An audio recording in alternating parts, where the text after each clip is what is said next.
Hey Waffle Gang, I do hope you are well. My name is Mark and today we're checking out some more Reddit stories, and today's video is a compilation video. I know some of you enjoy it, some of you don't, so this is your chance to click off right now if you don't want it. And just a huge thank you for being here, and let's crack on with it. Much love, guys. Now, today's first story comes from RunHard9797 from the Relationships subreddit and says, X42 female is creating so much drama in my 37 male life that I am having trouble coping, considering giving up my kids just to get it all to stop. I don't know where to begin. I was married for 13 years, have 2 small children, 4 and 6, and after being divorced I am now remarried to a wonderful woman, Donna. My ex will not stop harassing me. I have to communicate with her for the kids. It is so contentious that the court finally ordered all communication go through an online site. I had to change my phone number and move. It was that bad. I had my kids this weekend. Things went great and I went and saw my family. No incidents. We had a great time. Then I got this email. Jill and Marvin report that they were in a traffic accident with you this weekend in the truck. They both reported that the loud, obscene exchange between their father and the ABC towing driver scared them. They both reported that they were bitten by Greg's dog, Murphy, during their visit at your folks' house this weekend. This is the second dog they have both reported biting them. Have also posted their reports that they have been bitten by a large dog named Betsy at your in-laws' house. They have traumatic memories of metal being scraped out of your leg. I hope that you recover. Get back to your job quickly. Hope that Donna is okay. They report that you have trouble walking. This is consistent with behavior I observed at drop-off on Sunday night. You didn't get out of your new car, and it appeared very awkward for you to unbuckle their booster seats from the driver's seat. I need to know about these things, please. Dog bites are notoriously dirty and prone to infections. Just because our children didn't appear to be seriously injured as you were in the truck accident, doesn't mean that they couldn't be stiff and sore and possibly have internal injuries for which I need to be observing. At least I need to understand why they were stiff and sore and acted more fearful than usual when they came home. Their mild to moderate bruising and scrapes and the chunks of skin missing from their hands and fingers are consistent with their reports of the accident and the dog bites. I will take Jill and Marvin to the pediatrician walk-in clinic to rule out any unseen injuries and infections. It'd be nice if you would call or email the doctor's office and tell them what you can about the accident and the dog bites. It could help rule out tests and treatments that might not be necessary. It would also be nice if you would pay your half of their medical expenses, especially because the accident and the dog bites happened when they were with you. Today is Jill's first day at school. I could have taken them to the doctor 2 days ago. If you had shared that they were bitten and in a traffic accident that was bad enough required a tow truck for the truck and medical care for you. If you want to drive the kids to Santa Barbara and back in a weekend, expose them to animals that aren't safe for children, and fight with tow truck drivers in front of them, I cannot prevent that. But what happens to their little growing bodies and the events that are being imprinted on their sweet, innocent minds is very much my business. Please share all of the information regarding what happened to our children in the truck accident. Please share all of the information regarding the bites from the dogs. As a mother, it is very worrisome to hear my preschooler and my first grader recount the dangerous things that are happening to them. But it is even more worrisome that my co-parent withholds vital information about their health. Jill and Marvin deserve to know that their parents are working together to take care of them. Thank you. Opie then continued. I don't even know where to begin. The dog that was there had no teeth, didn't bite them, and couldn't have, even if it wanted to. My in-law's dog is dead. I was never in an accident. There was no tow truck. All of this is false. I can't even find a shred of a real event that could have gotten twisted. This comes on the heels of 4 days ago, her trying to corner me into signing away 30% of my custody agreement and refusing to let me even look at the details of the paperwork. I'm so frazzled by all of this that, at times, I think about signing away my parental rights just to not have the stress. I don't want my children thinking I don't care for them and abandon them. How do you reason with this level of crazy? Any advice is welcome. I need help managing this. All I can think to say on this is to make up that kind of story, but as always, I don't know anything about the law, etc. But from what I've read in previous stories with a similar kind of vibe is, get a lawyer involved ASAP. Tell her the accusation she's making against you. The way that email was written sounded very much like she's just trying to get the children out of your custody. The level of detail that it went to, trying to prove your negligence to them. But I think working with someone in the legal field who knows about this kind of stuff could pick this apart very quickly. Well, I'd hope so anyway. But Dave T says, in regard to this, and quotes, it'd be nice if you would call or email the doctor's office and tell them what you can about the accident and the dog bites, and then says, maybe you should do what she says. Email the doctor's office and tell them there was no car accident or dog bite. Another user says, if you're willing to tell random armchair psychologists on Reddit that you're considering signing away your children, chances are good she has picked up on that and is indeed doing whatever she can to make that happen. Get thee to an attorney as soon as humanly possible. Fight for your children. One day they will know what you did or what you didn't do. Throwaway says, turn this over to your lawyer. Please fight this fight. I know it's hard, but can you imagine growing up with a mother who chooses to rewrite history and reality to suit her whims? OP responded saying lawyers have been contacted. No response in 3 days. Emailed with this craziness this morning. Still crickets. The OP came back into the post, get this, 8 years later, and says, I was looking in my profile and saw my post in this subreddit from 7 years ago. My ex was causing so much chaos that I was doubting everything. That post is linked here, and then shares the link. I took everything to heart and implemented several things right away. I became a grey rock and started documenting my ass off. I consulted my lawyers and they said they advised several steps, the first of which was a 7:30 evaluation. This is an evaluation done by a psychologist. That process took a really long time as the 7:30 evaluator got very sick halfway through. That took 10 months. At the end, the report essentially read, Mum is volatile and disorganized, and that Dad's home would be a more stable home for the children. However, there is hope that Mum is starting to improve. So if things are still bad in 1 year, it would be appropriate to change custody to Dad. This was a tough pill to swallow. Things were not better and the chaos was just intermittent. So we just kept documenting and doing our thing.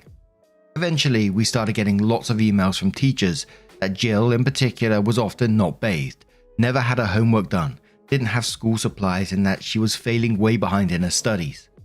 We applied for a trial to review custody and asked for primary custody to be swapped to us. That was at the end of 2019, and trial was set for May 2020. So, as you can imagine, once COVID hit, everything got delayed. There was a large amount of events in 2020. COVID shut down, Donna and I had a child, Rebecca, and my ex started denying visitation to Jill and Marvin. Every 2 weeks I would go down, wait in front of the house. No kids would emerge. Sometimes I would have the police come, not to force anything, but to get the documentation in terms of a case number. This went on for 4 months, before I was able to start getting visitation again.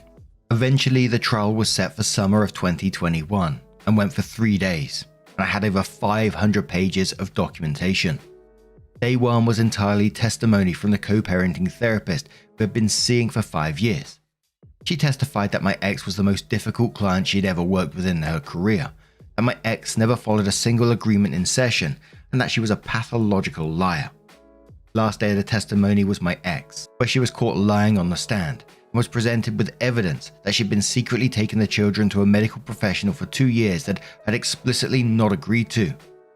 So starting in August 2021, the judge ordered the kids come live with me, primary custody, and limited my ex to 4 days a month. It's now been 3 years, when Jill was in 5th grade and she had a 26% in math and a 40% in English. For the last 3 years, she has maintained a 4.0 every single year and will be starting high school in Honours Geometry, Honours English, and AP Biology. Marvin has also been doing well also and just finished his first year of middle school with a 4.0 GPA and is loving his coding and robotics elective. They have new clothes and have learnt new skills and responsibilities. Donna has been crucial in setting up patterns to help with success in school. Their rooms are both immaculate and they are the ones doing it with very little direction from us. They're happy and finally involved in activities and sports. Our little Rebecca adores them both, and I will often find all three of them cuddled up together as one of the older two reads a book to her. Jill made the decision recently to stop going on visits to her mum. The chaos and drama started being directed at her, along with lack of food, clothes that fit, etc. Marvin is still going for visits, and we're encouraging that as long as he is feeling safe there. All in all, things are going well, and the kids are doing incredible. There are hard moments still, but it has all been worth it, and we're able to shield them from the most part of any chaos their mum may want to start. If anyone is reading this that initially sent advice, thank you. When you're in the thick of it, it is tough to not feel like it's impossible, and you will never be able to overcome it. I needed the outside perspective. And Garen Queen on the back of that one says, this is a wonderful update. I'm sorry that it took so long to get everything resolved, and I'm sure it was heartbreaking knowing your children were in the custody of someone who was not taking care of them while you had to wait for the wheels of justice to slowly move. I'm so glad you persevered and did not give up. Professor says, from a teacher, it's so amazing to see what stability can do for children. Thank you for fighting hard for your kids. You've given them such a great foundation for their futures. There's parts of that story that had me absolute tearing up. You know, the vision of which OP painted when he was stood outside the house waiting for his children to come out, and you know, this went out for 4 months and then them not coming out, knowing they're in that house with someone who's unstable, who is treating them like that, and you're having to go through all the legalities to get them out of that situation, which is dragging on for fucking months. I can't imagine how difficult that would be.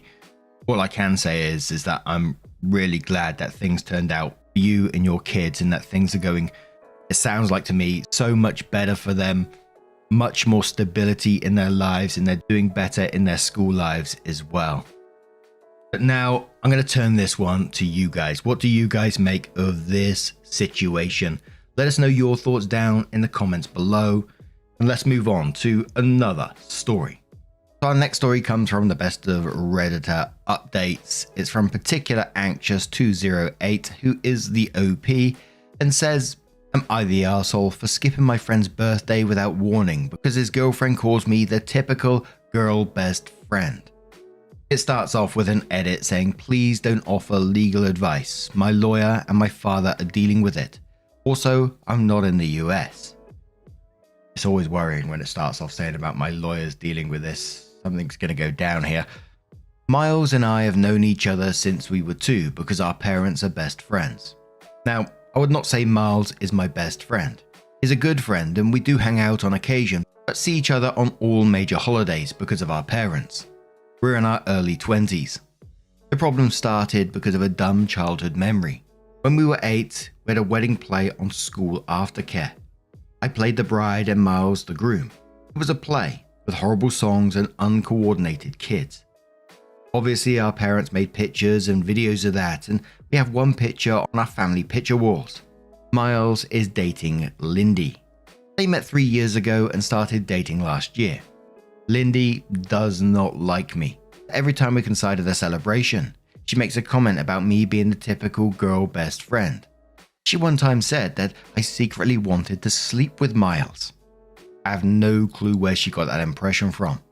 Miles and I have different friend groups and schedules. Besides monthly catch up over food, we didn't really meet that much. Things got worse when Lindy saw the wedding play picture. The comments just got more. She even started DMing me on Instagram saying she knew what game I was playing. I talked to Miles once about this and he told me to give her time. So his birthday was on Saturday and I was invited. Lindy wrote me saying something along the lines that she was going to supervise me. This was their first birthday as a couple and I was not allowed to take up his time. I was honestly just fed up. I tried talking to Miles once more, but he said the same thing. So I just skipped out.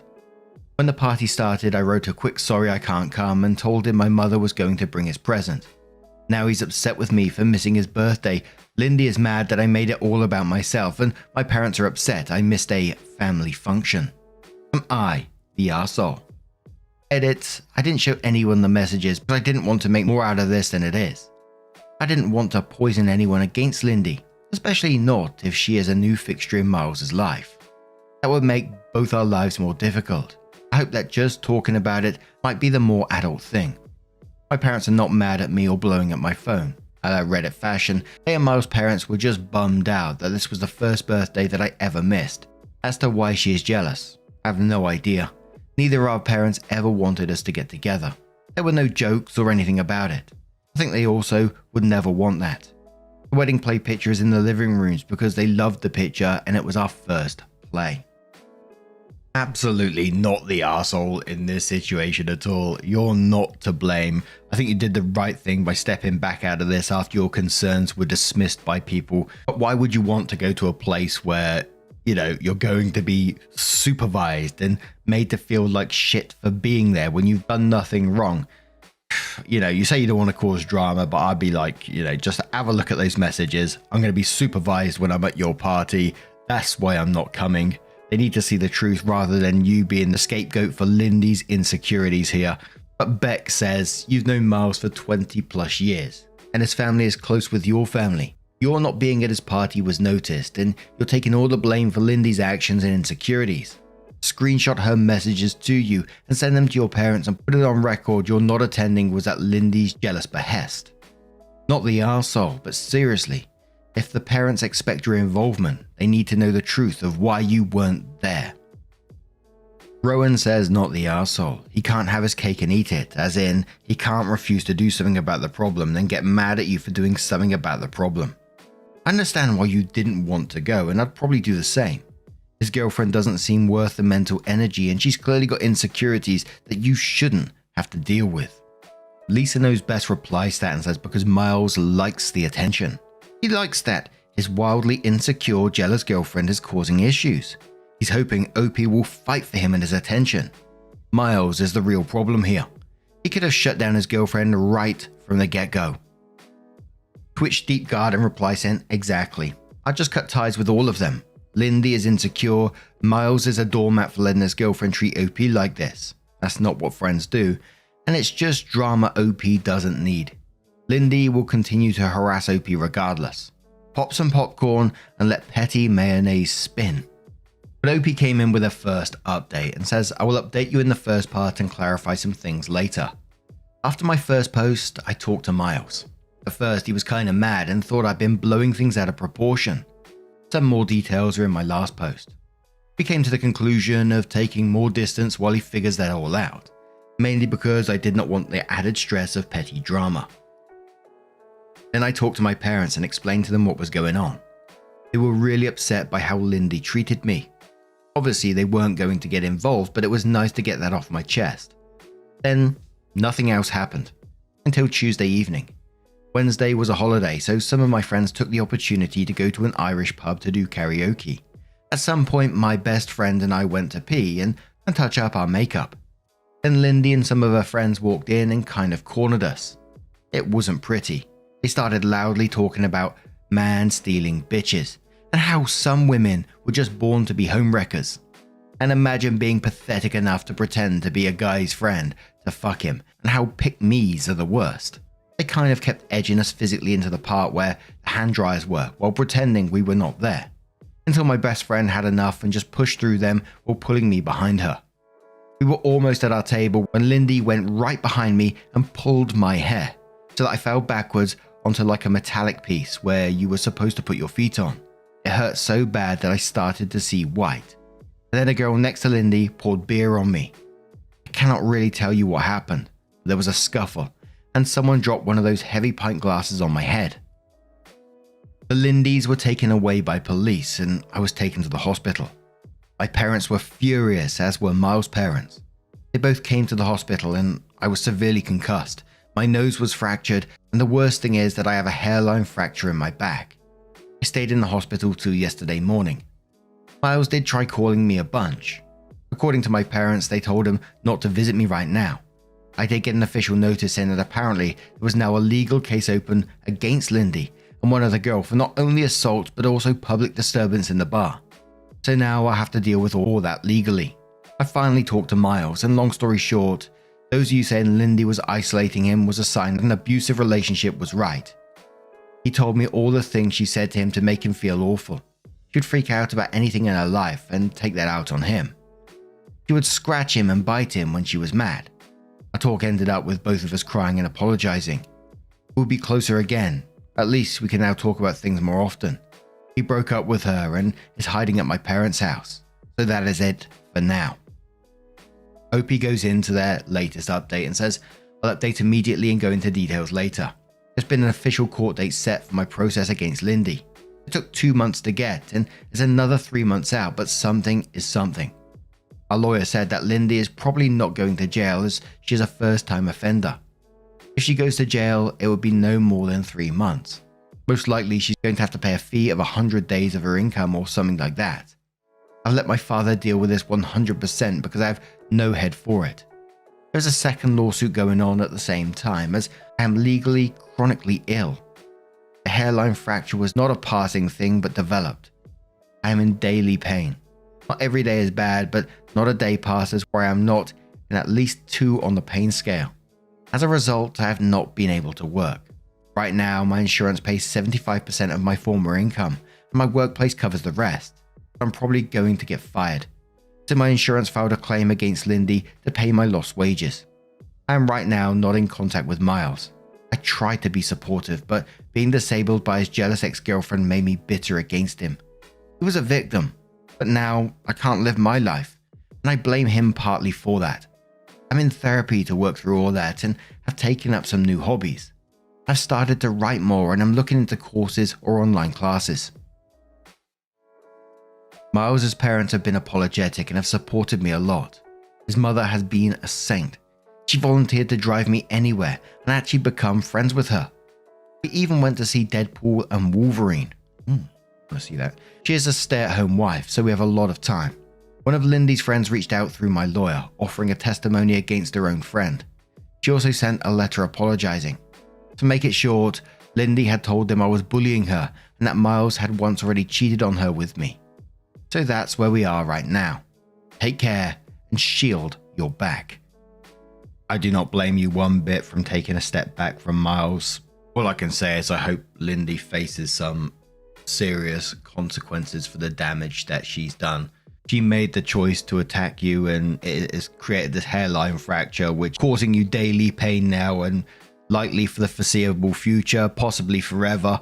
And there was other people saying that, you know, Lindy basically deserves prison time for this because of the damage she's done. OP did reply and said, yeah, but her side is arguing no accident.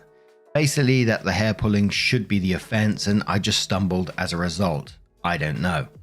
M. Carly replied to OP and said, that's like saying if I punch someone and their head bounces off the curb, I'm not responsible for the injuries that were caused by the curb. None of the following injuries or complications would have occurred if not for the direct actions of the plaintiff.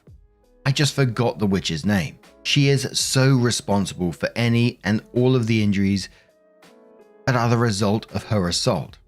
If not for her yanking in your hair, you would have not have fallen. Now I'm mad on your behalf and want to hit her. But just to finish this off, I want to say I'm incredibly sorry for what you're going through, OP, and I think all you need to do right now is prioritize yourself in this situation. Let your father deal with the legalities and you just focus on your own mental well-being and your own health around this at the same time. You were innocent from the beginning, yet suffering the most. It's fucking brutal. Much love to you, OP, and I really do wish you all the best. Ah, dearie me. But now I'm going to turn this one to you guys. What do you guys make of this situation? Let us know your thoughts down in the comments below. Now, our next story comes from Missing Brace, who says, am I the arsehole for being angry at my mum for hiding my brace to prove a point? I am sometimes running late, leaving at 6 instead of 5:45, which gives me time for coffee. I used to have a work start time of 8 AM, but recently due to staffing issues, I work at 6:30 AM. I've also been sleeping poorly because my injured wrist keeps me up. It's a very bad sprain that hasn't healed yet. I go for imaging this coming Monday to see if I tore anything. So the last couple of days I've been out the door late by my standards, and then twice a week I've needed to run back to the apartment for something, like a snack or my coffee. but I've never been late to work because I buffer for traffic. This morning I tried finding my brace, but it wasn't where I left it.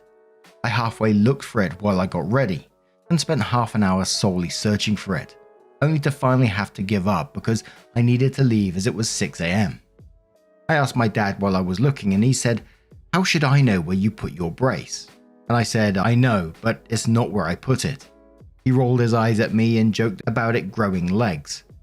Later I got to work, I texted my mum and she said, "If you'd gotten up earlier, you would have had time to find your brace." I explained again, it hadn't been where I put it. Kitchen table. We don't use it as a dining table. And she said that people move things on the table all the time. I should be more conscientious of my time so I can look elsewhere. I asked point blank, "Did you move it?" She said, "You left it in the way." I put it on my bathroom sink. She said, "In my house, I can move whatever I want." I asked why she did it and if she knows how much it hurts me, but she still hasn't answered. I'm pissed. I'm in pain. I had to drive in carefully with my wrist still too tender to move. I can't even move my 2 fingers, and typing is going to be brutal all day. I did use an ACE bandage, but it isn't ideal as it doesn't provide support like I need. Or because my mum wanted to make a fucking scene about my ability to get out the door in time. There's no way it was in her way, because if so, she should have moved other stuff on the table. And we're going to start in the comments with Substantial Pressure, who says, "Your mother gaslit you, made you late, and hid your medical device. Of course, you should be mad. Not the arsehole." Another commenter says, "Not the arsehole, she deliberately let you suffer in pain to prove her point. This is beyond normal. Anybody who messes up with another person's medical needs is an enormous, gigantic arsehole." Enter the Hellscape replies to that and says, "It's an absolute shit point too. In what world would the kid be looking in their parents' bathroom for their stuff? A place OP doesn't mention that they go frequently. Having 15 extra minutes to search isn't going to help when I would never search there. Also, OP, or stop phrasing it as late because you are not. Leaving at 6 a.m. is right on time. Leaving at 5:45 is early. Leaving at 6:05, example, is when you're late. Giving negative connotation to something like that when it's really not gives cunts like your mother ammo against you, because it makes it seem like you're the one to blame in this scenario. The Loneliest Ghost says it's time to get the fuck away from your trashy, abusive parents, especially your piece of shit mother. I can't even begin to explain just how angry I am for you, but it sounds like her being a giant pile of garbage is par for the course. Disgusting. I'm sorry you had to deal with someone who is only capable of caring about themselves and doesn't have enough friends to keep them busy so they don't act out like a hungry toddler." And one more comment from Throwaway who says, "Textbook narcissistic behavior. Your mum. I didn't move your brace on purpose. Even if I did, what's the big deal? It's your fault you're at work without it. If you'd gotten up earlier, you would have had time to hunt for it. It's not like I'm the one making your wrist hurt at work today. I didn't cause the injury. Look, stop being upset. I'm sorry you feel this way. Next time, just wake up earlier. None of this would be an issue if you could just wake up earlier." I basically took the narcissist prayer and applied it to this situation. Is it accurate? I bet it is. And absolutely, that's a good point there. And I was just thinking, what is the mother's point in this? What is she trying to achieve? It just feels like a giant power play. But 2 days later, OP came into the post and said, "I meant to do this that same night, but fell asleep earlier than I expected and was at work all day yesterday and didn't have the chance to really put in effort in this post. Oops, then I tried posting it last night and Reddit was glitching out on me. Thursday, I text Dad screenshots of my talk with Mum where she admitted to moving my brace. He didn't respond for a while except to say, 'Good talk at home,' after a few hours and 'You're not in trouble,' to reassure me. My lovely work schedule meant that by the time I got home, it was around 9. By then, Mum and Dad had apparently already talked a lot. Dad immediately apologized to me and gave me my brace back and asked if I needed ice or Tylenol. He apologized for what Mum did, but also for how dismissive he was of me that morning. Even if I had lost it due to my own actions. It didn't help me the way he acted, and it was mean and disrespectful. Mum apologized to me, but it didn't feel like she meant it at all. And I felt like she was holding back a lecture. I haven't really talked to her, and she sure as shit hasn't spoken to me since then, so things are really tense to say the least. Dad is also pissed at her. He's even been sleeping on the couch and he hates doing that. I made him a heating pack yesterday morning before I left for work for his hip because the couch always hurts him. So yeah, that's it. I'm looking for a place. My friend and her fiance had offered me a couch to crash on if I need to get out immediately, which was nice of them. They're basically my emergency out. I'd only be staying a few days. I'll make sure of that much. I couldn't talk to the leasing office yesterday, so trying again later today if they're in and Monday if not. About breaking the lease since I'm on it too. I told my boss the truth of why I didn't have my brace and he was furious on my behalf, which was affirming. He even let me have Monday off for my appointment, even though I didn't put in the time off and I need to give notice normally, and let me leave earlier than expected. He's a dad himself and he said that he would never ever do this to his own kids, so he doesn't understand my mum at all. He asked if I felt safe and I said yes, but I honestly never thought about it, and the more I think about how things are here, I don't know if I was entirely honest in the moment. I don't trust my mum anymore and I feel my skin crawling to be in the same room as her. Basically, I'm in limbo, waiting to talk to the office about my lease, but there's a couple apartments on my radar. As a given, I've been going over my budget and spending too. My room is practically packed up. All my shit is in my room. Piles easy to toss into boxes, and I'm going to get a bunch of boxes from a storage store to put into my car today too. The kind you need to just build them up and fill them and then go. I have my documents and I have for a while in a safe place. Well, not all my stuff is technically in my room. I'm debating taking with me the appliances and furniture I bought for us all, like the coffee machine or microwave or the ottoman for the love seat. I know this is an update, but let me know if it'd be a dick move to take the coffee machine, microwave and ottoman, if you feel like it. I don't really intend on it, in all honesty, but I'm pissed enough. It sounds like a fun time right now. And we have a further update from OP in a moment, but some people were asking questions, to which OP was replying to Jinboy5 says, take the microwave and your stuff as you'll have bigger expenses now that you'll be on your own. This also will make your mum see what you brought to the place now that she will have to cover the cost to replace. OP says, she's already going to be upset when I leave because my portion of the rent and utilities and groceries and other expenses that I pay help a lot. The rent has been going up since we moved in, and at one point Dad worked 2 jobs and she was working serious overtime. I feel bad knowing that they would struggle to upkeep the cost here. I'd say it is totally fine to take a coffee machine and microwave. That is something you will need. Regarding the bigger piece of furniture, consider the hustle to transport it. It depends on what you will have at your new place, if there are enough furniture. Opie says my boss asking me if I felt safe made me reevaluate how I interacted with my mum, in ways I still don't really want to think about. This isn't the first time she's caused me pain to prove a point, physical or emotional.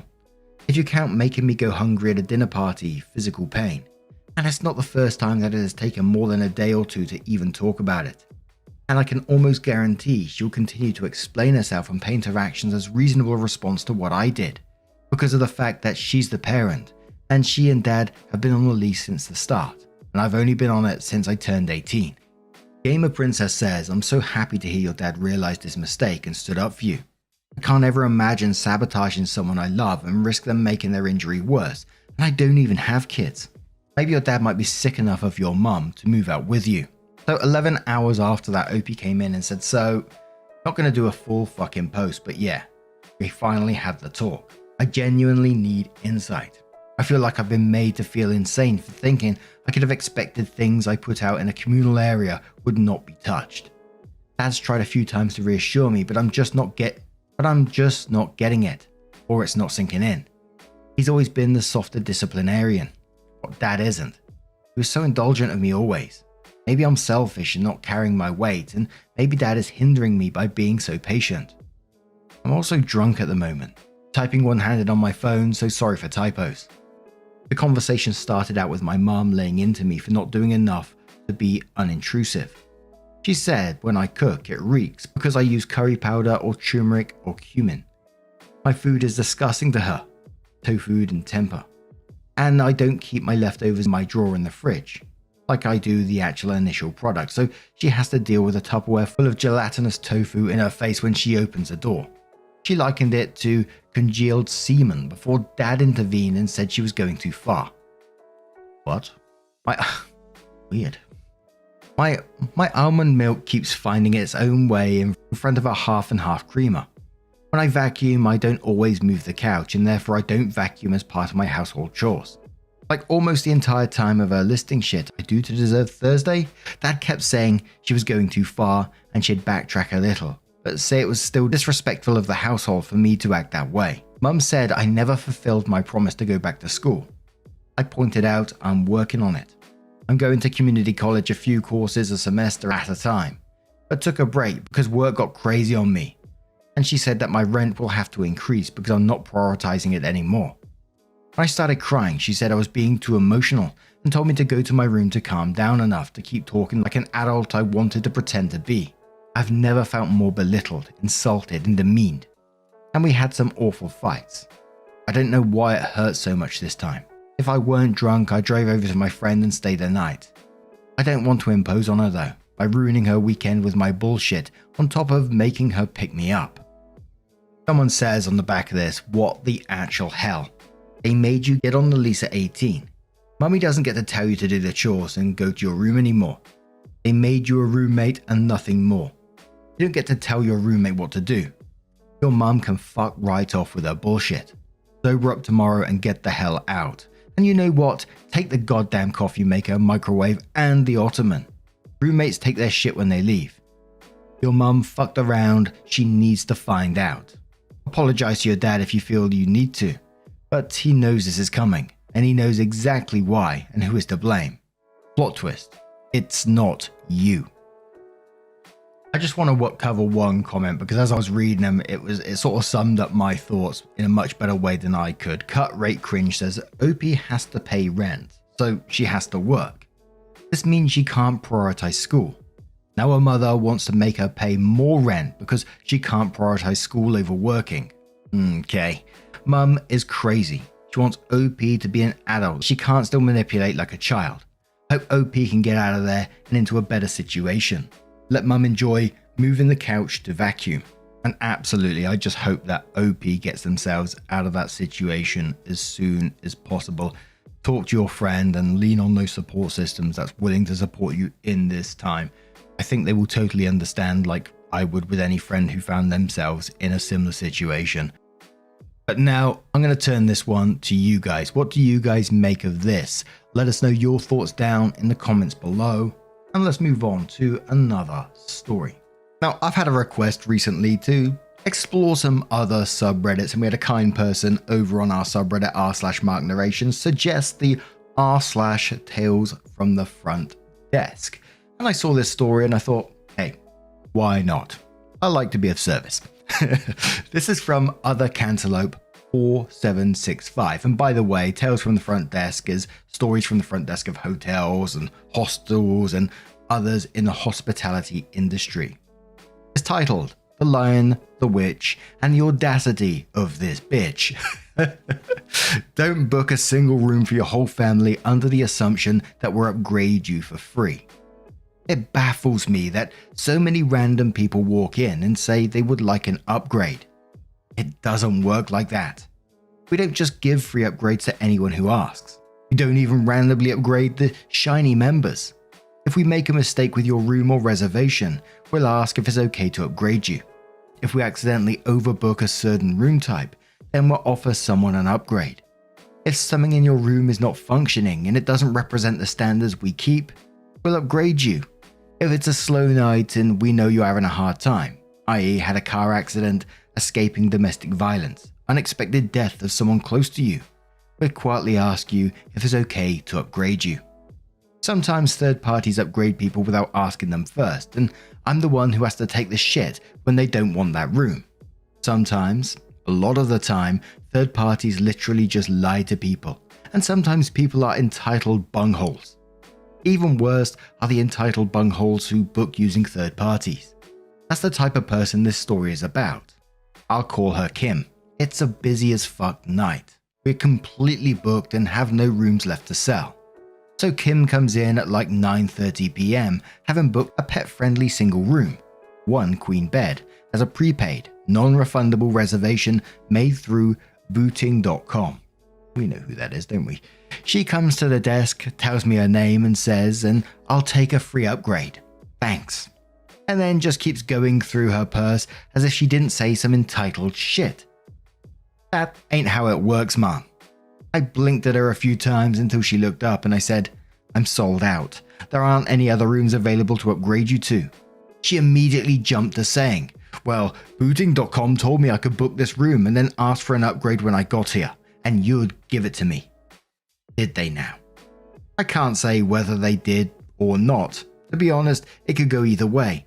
I can see Booting doing all that shit, and I can also see Kim making that up. Let me also say that if you book OTA, we aren't giving you an upgrade unless something in your room is seriously fucked, and another room of that same type isn't available. I think OTA is online travel agent, so basically booking through a third party. If you book APPNF, I can't put you in any other room type anyway. When thinking about who to upgrade, we cross off OTA reservations first. Mom, even if I did have a room to give you, I wouldn't be able to switch you because you booked a prepaid non-refundable reservation, and I'm not able to edit those in that way. But Booting.com said you would give me an upgrade. Well, Booting.com lied to you, bro. Opie said, like I said, this is the room you booked. I'm all sold out and I can't change your reservation. He says, well, what am I supposed to do now, huh? I have my kids and husband with me, and we can't all sleep in a single room. Okay, then don't book a single room for your whole last family and assume I'll give you another one for free when you show up. A fucking entitlement. Holy shit. I can't believe I have to say this, but if you're traveling with your whole family, you need to book a room that accommodates your whole family. That's up to you. I can bring some extra pillows and blankets if you'd like, and I think I still have a rollaway available if you want that. And Kim is Asian and primarily speaks an Asian language. Apologies, I can't differentiate between Chinese, Japanese, and Vietnamese, etc. So she's having trouble understanding what I mean by a rollaway. I try a few synonyms, cot, portable bed, and describing it, but she's not getting it. Which is fine. I can deal with language barriers on the daily with this job. Meanwhile, her two daughters are standing a bit behind her while this is all going down. And the older one, probably about 10 or 11 years old, I'd guess steps in to translate it for her, which was super helpful.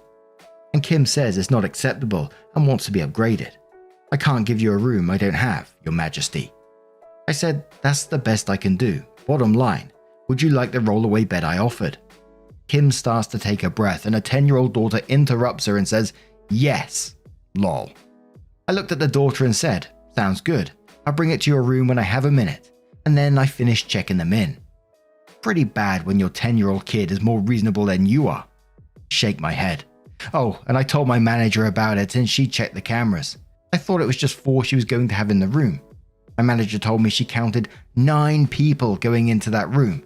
She said, holy shit, it was like a clown car. All those people kept packing in there. All I could think was, yep, that's a fire hazard. Insane. People, book the room you need. Don't walk in and expect us to give you a free upgrade. A lack of planning on your part does not constitute an emergency on mine. I was kind of thinking, you spotting all those people going into the room, don't they have to be like thrown out or something? Surely they're not allowed all those people to just cram into that room, or was you just sort of done with that shit? And the fire hazard to go with it as well. Absolute batshit crazy. Once I had the most amazing upgrade ever. I don't get many of these things, but when it happens, it's incredible. I went to Manchester and I stayed in the Hotel Dakota, I think it was. And I got in there and, it was just settled down. And they told me that the room was a bit delayed. And I was sat there for a while and nothing was really happening. So I went up and asked them again. And eventually they brought out a manager and said, we'd like to upgrade you. And I was like, oh, I kind of liked the room that I had. But they said, oh, we'll put you in the suite. And I thought, is it going to be that much of an upgrade though? And I was like, oh, I'm in an arguing about it. Eventually said yes. And got taken to this room. And it was something else. It was too much of a room, if anything. It's bigger than where I live. Had a front room, a dining room, a bedroom. Had like had a steam room in it. a massive shower and a hot tub in the room as well. It was just ridiculous. And of course, I didn't want to go out for the rest of the day then. And I was hungry for some fried chicken in the evening. So I went out and got some and came back with my bag of chicken. I must have looked like a right idiot, like going to this top floor suite with all this crap in it. And there's me with my little bag of chicken. I'm not sure why I find that funny. Anyway, now I'm going to turn this one to you guys. What do you guys make of this situation? Let us know your thoughts down in the comments below. Now, our next story comes from Easy Development 627 and says, landlord attached GPS tracker to my car without my consent or knowledge. Hello, a little background. My partner and I were getting the spare tire to my car unmounted from the bottom of the car when he discovered a circular magnetic device attached to the lip of the bumper of the car. We initially couldn't tell what it was, but after using Google Lens, we discovered that it was a land air sea tracking device. When we discovered this, we were obviously worried, but I was essentially worried because I'd been stalked and attacked by an ex in November of last year. Thinking it belonged to him, we filed a police report and had them find out who the owner of the tracker was. To our surprise, the tracker was purchased by a landlord of about 3 years. Apparently, he's been checking our location periodically and the device was live when we found it. It came as a huge shock to us because he seemed like a genuinely good person who has a family and who even helped us install floodlights and curtains to our home after I was attacked. The police have been trying to contact him to get some answers, but he has not returned their calls. It has only been a day though. Other than feeling unsafe in our own home, we also feel like it was a huge invasion of privacy and honestly, a breach of trust. Again, our rapport with him seemed good and he seemed like a family man, so we just want to know what the future of our housing situation is going to be. I live in Oregon, but I know there can be a case made in criminal court. My main question is, would I be able to sue him? Sorry if this seems all over the place, but I found this all out today and I'm still processing what is happening. Any advice would be much appreciated. And the update's going to come a year later from this original post, and from my perspective, I can't give no legal advice. I don't know enough about this kind of stuff, especially when it comes to US law, because it changes all over in different states and stuff like that.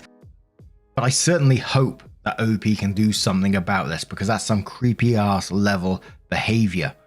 The question is why, and you also ask the future of your housing situation. All I can say is get out of that housing situation as soon as possible. If he's willing to stick a tracker on your car and he's your landlord, it just worries me what else could be in that place. To which the first commenter was thinking similar. They said, better check the house for cameras.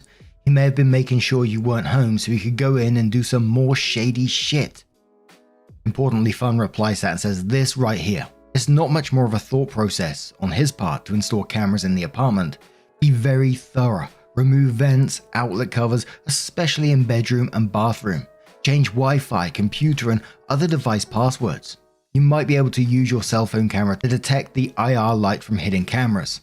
In the end, it's best to terminate the lease and find a new place.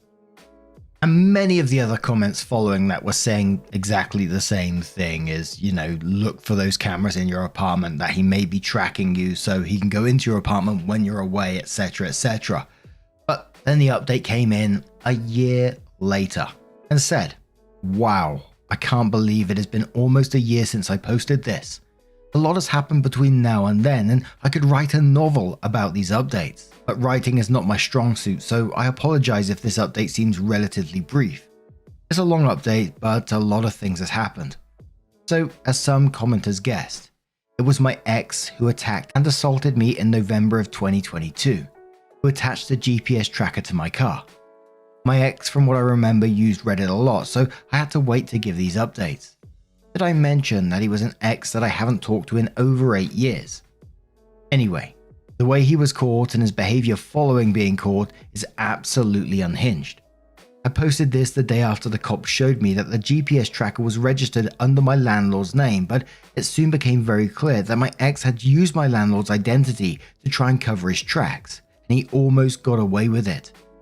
He put my landlord's name and address as the information for when you register the Land, Air and Sea tracker. The cop showed up to my landlord's home and essentially interrogated and questioned him about the situation. Obviously, my landlord had nothing to hide, so he answered their questions, allowed them to search his wallet for any associated credit cards and his phone for any associated numbers. He obviously came out clean, and that's when the real investigating started. The tracker was linked to a track phone that my ex must have been using as a burner phone. It also requires you to make monthly payments via credit card, but he would use a prepaid Visa that had no name and identity associated with it. He probably also paid cash for these prepaid cards. So all of this covering up, and you know what it got him? A woman's voice. Thankfully, the police officer investigating the case took every avenue to catch him, which included setting up a mini sting operation. Since the only lead was the track phone, the officer had a female colleague call the phone number to try and bait him. The call went a little something like this. She said, "Hi, is this so-and-so?" He said, "Yes, who is this?" She said, "This is so-and-so from blank bar. We met the other night and you gave me your number. I just wanted to see if you wanted to hang out sometime." He said, "Oh yeah, I remember you. We should definitely meet up." And so on. The police believed that the recording of the call itself was enough evidence for probable cause, but they wanted to get him meeting her in person to really solidify the PC. They were texting back and forth for a while, but I think he eventually realized that it was too good to be true and that the GPS monitor was no longer going anywhere other than the sheriff's office. He must have put two and two together and stopped. But not all hope was lost. The cop got voice verification from me and one other person that could verify that it was his voice. He was arrested for identity theft and illegally affixing a GPS monitor to my car. Both can be considered a felony since I had a protective order against him. The process of arresting him and indicting him was no walk in the park though. They gave him the opportunity to turn himself in instead of being arrested by an officer or being picked up. But when he realized the trouble he was in, he checked himself into a mental hospital, which was a loophole for him to not be taken into custody, and which meant a mountain of paperwork for the DA's office to get the charges seen before a grand jury. My experience going through the DA's office could be a whole other thread, but I will spare you the details. The grand jury eventually indicts him on both counts and I awaited trial. That should be the end of the story, right? Wrong. Not even 2 months after he's indicted, I see him outside my house. I was driving home from a date night with my partner and we took a different road that we'd normally take home because we saw some cute ducks in a neighbor's yard and it caused us to take a detour. Well, thankfully we detoured that day, because as we're about to rear the corner of the road we live on, we saw him. It was broad daylight and he wasn't even trying to hide his identity, it seemed like. In fact, he just looked like a normal guy walking around the neighborhood. At first I thought I was just seeing things because I didn't think he would be that careless to be that close to my house after everything. He had a no contact order against him that requires he not be within 500 feet of my home or vehicle, which he was within. As we turn the corner and I start noticing him, he notices us and immediately turns himself so his back is facing us and just kind of pauses like he's looking at something, probably hoping that we don't notice that it's him. I tell my partner to stop the car, and when we stop, he starts speed walking the opposite direction of where our car was headed. We circled back around to verify that it was him, but at that point, he had disappeared into the bushes. We slowly start to head back towards the road we live on, trying to see if we can spot him. As we keep going, he pops out of the bushes about 10 feet ahead of us, makes direct eye contact with us, and then starts sprinting up the road. We head his direction to try and get pictures of him. We're able to get 2 blurry pictures of him, but probably not enough to verify completely that it was him. I filed a police report and talked to his PO about what happened. The PO had him come in and get a GPS monitor anklet pending investigation. I also reached out to the cop that helped me with a GPS tracker and assault case. He helped me go to every neighbor's house and ask for video evidence of creepy stalker X. Some neighbors didn't answer, other places didn't have anything, but the place with the bushes, they had a picture and video of him clear as day crouching in their bushes. Needless to say, he's currently in jail facing multiple charges against him. I want to delve into more detail about the justice system and my grief with it, but for now, I'll just end on a positive update. Thank you to those who gave me advice and showed actual concern. To those who commented that This was an ad for Land Air Sea tracking device? Piss off. I also want to acknowledge the cop who's been helping me ever since I was first attacked. He saw me right after I was assaulted in 2022 and saw how shaken up I was. He went out of his way to do a sting operation on the GPS tracker, and he went door to door to find video evidence of my stalker. I don't think the average cop would do half the work he has done, and I will be forever grateful for that. All I can say after this one is I'm so glad you're doing well, OP, and it's not to... I just think of the alternatives of what his ultimate plan would be. The effort he's gone to put a tracker and trying to keep his identity hidden in some ways, using your landlord's identity, and then literally walking about outside your house, hiding in bushes, all this kind of stuff is unhinged behavior. I watch a lot of documentaries about, people that's being stalked and not being taken very seriously, and it's absolutely terrifying. So I'm glad to see something is being done in this situation. It's likely because of his past history, of course, but I'm so glad that something was being done. But now I'm going to turn this one to you guys. What do you guys make of this situation? Let us know your thoughts down in the comments below. And let's move on to another story. Now, our next story comes from our very own subreddit, r/Mark Narrations. It does have an update as well. It's from Any Significance Please, who says, "Am I the arsehole for clearing my desk? I, 27 female, worked in an office for the last 6 years. Got the job right out of school, shared an office space with a co-worker, Melinda, fake name, and set up the desk to my specifications. Melinda came to work for the company about 2 years after I started. There were times off and on that Melinda would borrow my things, but they were returned promptly and in the same condition she borrowed them in. If she ever needed something while I was out of the office, she would shoot off a text. Mostly she kept losing her scissors, stapler and pens. For lack of a better word, her materials were boring. Her pens were normal looking while mine were stupidly over the top fluff ball tops. This was to hunt them down and if anyone borrowed them. My stapler was shaped like a black cat. My sticky notes, folders, binders and paper clips ranged in color because I color coordinate. I had different colored highlighters, pens and tape. I gave all the old office stuff I was given back to my boss so I could use my own setup at the desk to keep me organized efficiently. Things like folder holders, organizing in baskets, etc. I brought in an electric kettle, a special chair for my back, and a mini drink fridge that Melinda sometimes borrowed for her milk for her coffee. My desk has always had the same setup and I would clean it regularly. During the different seasons, I had little things to set on my desk. A snowman and a Santa for Christmas. A jack-o'-lantern for Halloween, a set of bunnies for Easter, etc. Nothing overly big or fancy, just something to give a seasonal vibe on a small corner of the desk.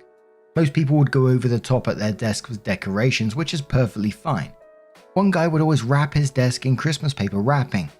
I only had little knickknacks. This is just to give an idea of how everything looked. A promotion was handed down during the retirement of one of the older members of the company.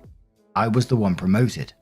I should point out that I got this promotion because I would hand off holidays to other co-workers to stay and work. I excelled in my job. I put in the work.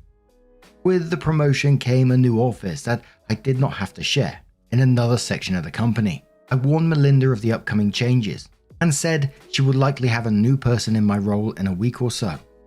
She made the comment, "That's fine since I will switch to your desk." I thought it was because she wanted near the window now, so I didn't have anything to say.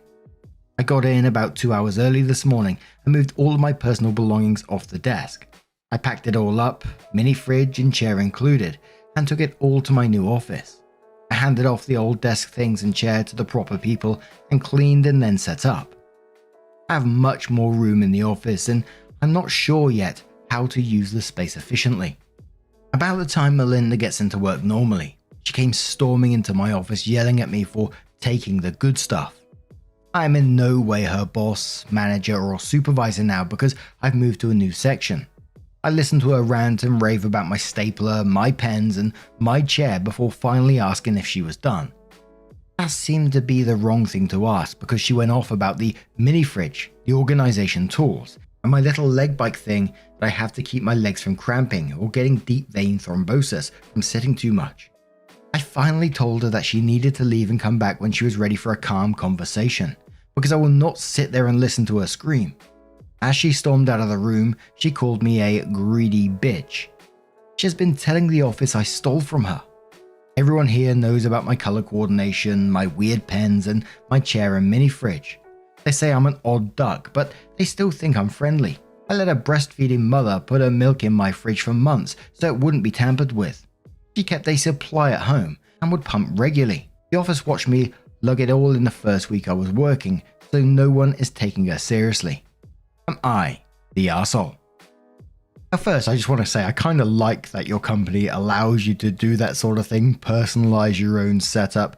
I've worked for companies that were absolute pains in the nutsacks. One of the last companies I worked for, your desk pretty much had to be pristine, no knickknacks on the... If you're not using it, it needs to be put away in the drawer in the appropriate place. I had to have a back and forth discussion via email why I had two keyboards on my desk, because one I used for like macros and stuff or like video editing, and the other was just set up as a standard keyboard. And let me tell you, it was such, it wound me up. It's like, how can I explain this any clearer? It's like, no, can't you just get it out when you need to use the macros? So I was like, oh my word, really? Why is this bothering you so much? But this is just simply, it was your property. Not sure why she's getting in such an arse about it. Just tell her to piss off. Simple as that to me. I mean, I suppose because you're in a company setting, you need to be a little more diplomatic than that, I'm sure. So, talk to the appropriate people about it. But Noir says, not the arsehole, but do run over to HR. You can't have people just straight up show up to yell at you for moving your personal property to your new office. Preach, my friend, preach. Also, this is very odd behavior. Even if they were office-owned supplies, as you said, you are usually supposed to return those to whomever is in charge of the office supplies. If she wants fluff top pens, she can put in a requisition, not go and verbally assault random co-workers. Seriously, you need to start a paper trail on this person. Enter the hellscape says, 100% an email to HR and Melinda's manager. Just the angry conversation. Yeah, OP could just handle it herself between the two of them, but with Melinda very loudly calling her a greedy bitch and now no doubt bad-mouthing her to others, that's defamation and hurting OP's character. Given that she just got a promotion, words like that could lead to people thinking she was the wrong hire and really hurt her upwards movement. Ginger Inside 007 says totally not the arsehole. This happened with one of my co-workers years ago. Oddly enough, found a lot of her coloured folders left behind since she left the office since COVID and working from home. And the manager lady demanded she either go to the manila coloured folders or ugly green ones because it made everyone else feel unimportant. Dearie me. She did eventually go to HR because that manager took some of her stuff when she was on vacation and said, I decided to get the same things as you since I wanted to coordinate. I'm charging the company for what I bought. Lady never bought it. She stole it and charged the company. When that came out, the lady had to not only reimburse the company, but the co-worker too. Then the lady retired soon after as she was meddling in other people's business, including mine, where we had zero contact due to our jobs. Congrats on the promotion. Keep being your individual self and use the goodies that work for you. Oh yeah, congratulations from myself by the way as well. Good shout there, Ginger. So then OP came in with the update and said, I followed the big advice I kept getting about making time to meet with HR. I made an appointment, got in contact with a few people who witnessed her yelling and others who she told I was stealing her stuff, so I had evidence at hand. I had all my invoices for everything I had bought with my own money. Thank you for this bit of advice, it really saved me. My appointment was first thing in the morning, but to my surprise, they'd already caught wind of the problem. HR was quite disappointed in me at the start of the meeting. I let them talk until they started in about me returning my stolen items. I handed over all of the invoices and asked them to explain how I was to return the items I myself bought with my own money. They quickly and profusely apologized. They said Melinda, fake name of my co-worker, had caused such a stir among the co-workers and people were getting upset. I told them their apology meant very little to me because it showed how quickly they would jump to a random claim of anything negative. There is a difference between being proactive and negligent. They're upset to hear that, but understood. I demanded the allowance of a sort of nanny cam in my office and change of locks that let only myself, my immediate boss, and the maintenance man to have a copy. Both demands were promptly met. They drafted the email sent to Melinda, with my approval, and sent it off. They then held a meeting to clear the bad air Melinda had left around the office, waving my invoices as proof. Melinda was not present for the meeting, but I did see her boss leading her to the HR department a little while later. It looked like she had been crying.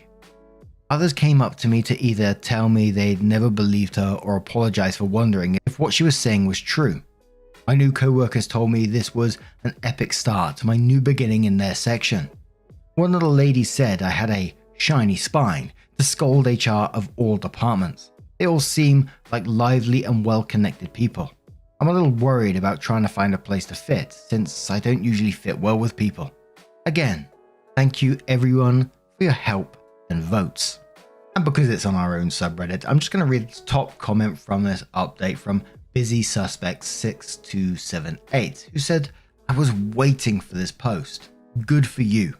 So happy you're able to get everything in order and arrived with receipts.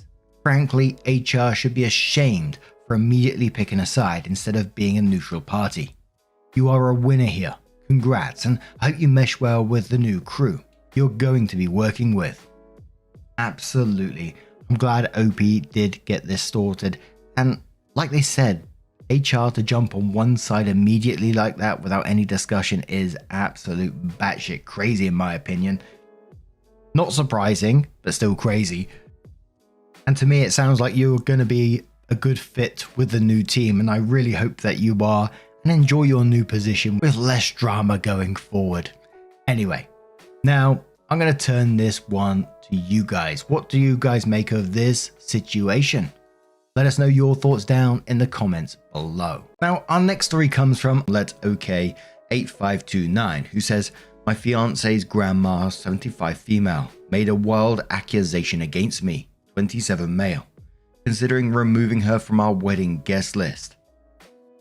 This last weekend, we had my fiance's family visit, and it was an overall disaster. I've known her family since 2015. We recently bought a house and had an old college roommate move in to help out since we have spare bedrooms. My fiancée and her sister had a small argument over her sister's behavior. They made up and I assumed everything was fine. I was in the bathroom during the argument. With everything settled, we planned to go to dinner. My roommate and I drove her grandparents and my fiancée drove with the remainder of the family. We split like this because we are the only two who know the parking lot, my fiancé and I, when her grandma was silent the entire drive. When we arrived at dinner, her grandma started glaring at all of us. She eventually refused to order and went to sit outside the restaurant. We assumed she wasn't feeling well and went back to the hotel or was still upset about the argument. The following day, she refused to come to a family dinner I was preparing for all week. We figured she was still upset. We were annoyed by the rudeness and blatant disregard for all the work we put in, but we still had fun. She ended up staying at the hotel for the remainder of the trip. The rest of her family continued to visit with us and the trip ended on a happy note. The next day, I noticed that her grandma blocked my entire family on Facebook. We spoke to my future mother-in-law and got the real story. Apparently, on the way to dinner, her grandma thought that our roommate and I were getting too friendly. She is somehow convinced that I'm going to leave my fiancé for our roommate, steal our house, and have my family help. My fiancé was shocked to the point of being speechless. When she was sitting outside the restaurant, she was nearly storming back in and accusing us in front of the entire restaurant. She has not spoken to us since and is apparently acting like everything is normal now that she's home. My fiancé's family have all been apologizing and assuring us that none of them think that that's what is happening. I guess what really upsets me is the lack of care for planning I put into the dinner and that she thinks that lowly of me. I've never done anything to suggest those are my intentions and have been nothing but excellent to her granddaughter. What also upsets me is my grandma was so excited to see her grandma. My grandma is not doing well health-wise and we don't know how much longer she'll be around. The disappointment in my grandma's face hurt me, knowing she wouldn't be able to visit with somebody she hasn't seen in years. My fiancé and I have talked and do not believe we've done anything wrong. We're currently holding a wedding invitation. I still really care for her other family members, until we get some kind of apology. If it were up to me, I'd cut all ties, but I'm willing to get over that for a day if my fiancé really wants her grandmother there. She's never been anything but kind to me, so this sudden shift is shocking. So, some relevant comments on this one. Jamicam says, maybe she is beginning to suffer some cognitive issues. If she hasn't behaved like this in the past, then don't cut her off just because of one incident. Your fiancé should speak to her parents about any concerns and figure out together what needs to be done, if anything. Do not push her to cut ties with grandmother. Smooth Ad says, my mother's aunt accused me of stealing her jewelry while staying in a house during college. We understood something was wrong, and she was diagnosed with Alzheimer's. I was living in a dormitory and didn't see her since high school. Man Bear Boar says, OP, I know you said your mother-in-law is having her screened at her next follow-up. She needs a psychiatrist or a neurologist or both. A dramatic shift in behavior coupled with the fear and anger you're describing here is a classic and common sign of Alzheimer's that fits with her age range. I'm sorry you're going through this, and I know it's incredibly hurtful. I know it's difficult, but I would suggest dropping it, aside from advocating for her medical care. The real and devastating effects of Alzheimer's on the brain essentially means that she is no longer herself in those moments. It is not the person you know doing those things. Have someone assigned as a grandma minder at the wedding to keep her behavior in check and remove her if she's beginning to have an outburst. Best of luck. Ethan Rhodes says, I understand this is upsetting, but I don't think you're being rational about this. She's an elderly woman, and this indicates there's some type of cognitive problem. It shouldn't upset you what she thinks about you because she's not thinking logically. It can be upsetting to have family members who have these type of issues, but a lot of people deal with it as relative age. You need to be the bigger person here and the kinder person and have some compassion. Destroyer says, look, we can all sit around playing Reddit doctor and guess what? UTI, dementia, Alzheimer's condition the grandmother may or may not have. But playing the guessing game accomplishes nothing and doesn't move anything forward. Wait for what the actual doctors say and go from there regarding whatever her condition may be. In the meantime, and quotes, when she was sitting outside the restaurant, she was near storming back in and accusing us in front of the entire restaurant and says, this needs to be planned for. While empathetic to the grandmother situation, wouldn't that one of the biggest, happiest moments of your lives be ruined by acting like everything is okay and blindly assuming she won't storm in and accuse us in front of everyone at your wedding? I'm sorry. I truly empathize and hope she gets the care that she needs, whatever the cause. But you don't have to create this risk and stand on the altar hoping she doesn't do it. You don't have to cut all ties. Get some answers first, but regardless, having the person that was seriously considering storming in and accusing you in front of everyone at your wedding is a horrible, horrible idea. And I kind of assume because of the nature of the story, and especially OP's last line where he said, she's never been anything but kind to me, so the sudden shift is shocking. And, whenever we get a sudden shift of behavior, there's the chance it points to, cognitive issues, etc., etc. We've seen it in previous stories as well. And before I say my next line, I'm definitely not saying that's not the case, but I will also say that sometimes people are just assholes. And I think, we need to point that out at the same time.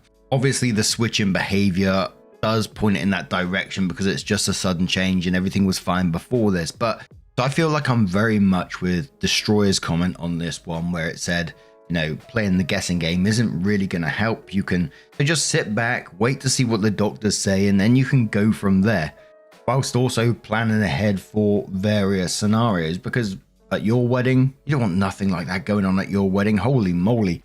So then OP came in with an update and said, hey all, so I made this post 2 weeks ago about my fiance's grandma accusing me of wanting to cheat on my future wife with our roommate. Since then, things have developed quite rapidly. She finally called my fiance last night. The call lasted all of 3 minutes and was lots of awkward silence, and this wasn't meant to hurt you, my fiance, not me, and I'm still afraid for you. The call ended and my fiance didn't change her feelings on this situation. Not being satisfied, my fiance called her back the following morning and explained she didn't like how the call went. Her grandma burst into a fit and called our roommate a dog that needs to move out. My fiance was also told to protect your home and evict her. I was offended by, you're expecting too much of him. Me, you work nights and leave those two at home. He's no saint. She cited a previous relationship between my fiance's aunt and a man. They were engaged and he cheated on her. The aunt has said several times this situation is no way near alike and that I am not like that man. Her grandma has doubled down on her theories and has not apologized. She is also convinced I'm the one that removed her from the guest list. I voiced my opinion, but have left the ultimate final choice up to my fiance, who seems pretty set on her not being invited. I know a lot of replies mention dementia, but based on what my future mother-in-law has said, this has happened before. I'm wondering if she's just expecting to get away with it because she always has. With all of these recent developments, would it be bad to leave her off the guest list? I'm worried it will cause a fight or she will say something and ruin our big day. So personally for me, reading that and seeing that she's got a pattern of this kind of behavior, and of course I'm still not saying it can't be something cognitive or whatever, but because of the pattern of the behavior and seeing it's happened before, etc., it kind of feels like myself, I'd be really concerned that that was going to happen at the wedding. And the way that she thinks about the OP, and if I was in OP's position, I thought, someone's thinking about me in that way. Would I want them at my special day? No, I wouldn't. And whilst the fiance seems to be on OP's side in this, I would still be relaying those feelings to the fiance and saying, look, I'm not really comfortable with someone who might turn up, make an absolute scene in front of everyone, doesn't think about me in a positive light anyway. Why should I pay for them to be at an event? But Golden Dragon says, since you are the innocent party here, where your in-laws and your fiance believed in you, you should leave the decision to your fiance to invite her grandma or not. Because by your post, it seems that her grandma's accusation has no ground and she's stating nonsense due to seeing her own daughter's betrayal. Her family knows their grandma best and they can make the decision regarding her, because it will be a heavier burden for them later on, whether they will regret or rejoice in having her present. And if they want their grandma present while you don't, you may cause tension as well. You can avoid the confusion, hurt, and mistake by allowing your fiance to make this decision and just abiding and following through with her. Levi Moonbeam says, frankly, I'd be afraid of her making a scene at the wedding, like standing up and screaming objections in the middle of the ceremony. Maroon Grad says, this was my thought too. My fiance isn't inviting her grandmother because her grandmother doesn't approve of the marriage and has been trying to cause problems between us. My fiance doesn't want to deal with her grandmother continuing to make a scene at the wedding. When people ask, be blunt. Tell the simple truth. Fiance's grandmother, fiance's decision, grandmother's bad behavior. Another commenter says, this is the way a lot of older, especially religious people are. I have two female cousins that are like sisters to me, and they consider me their little brother. About 20 years ago, they were living together in a house in a major college town in the south. The older one got married and moved with her husband across the country. I was living about 1,000 miles away at the time, going to college, but my roommate was moving out and I was looking for something new. My cousin and I started talking about me moving down and transferring schools. Her parents got wind of it and cried out, "What would people think?" We were both puzzled as we had no idea what they were talking about. Turns out, they thought people would think that since we are a man and a woman living together, even in separate rooms, that people would get the wrong idea. We just laughed and said, this isn't Alabama or West Virginia. Remarkable C says, does grandma's presence bring your fiancé joy? If not, she doesn't deserve to go to your wedding. Weddings should be happy occasions. Grandma seems to be a miserable woman who wants everyone else to be miserable too. Wildly Uninteresting says, considering her constant efforts to cause trouble, leaving her off the guest list is the wisest choice. Better her unhappy and not ruining your wedding than unhappy and present. If anyone asks, it was a tough choice, but Grandma has been trying to constantly cause issues with us. We didn't want the risk on this day with unnecessary drama. Be certain or have a plan if she forces herself there.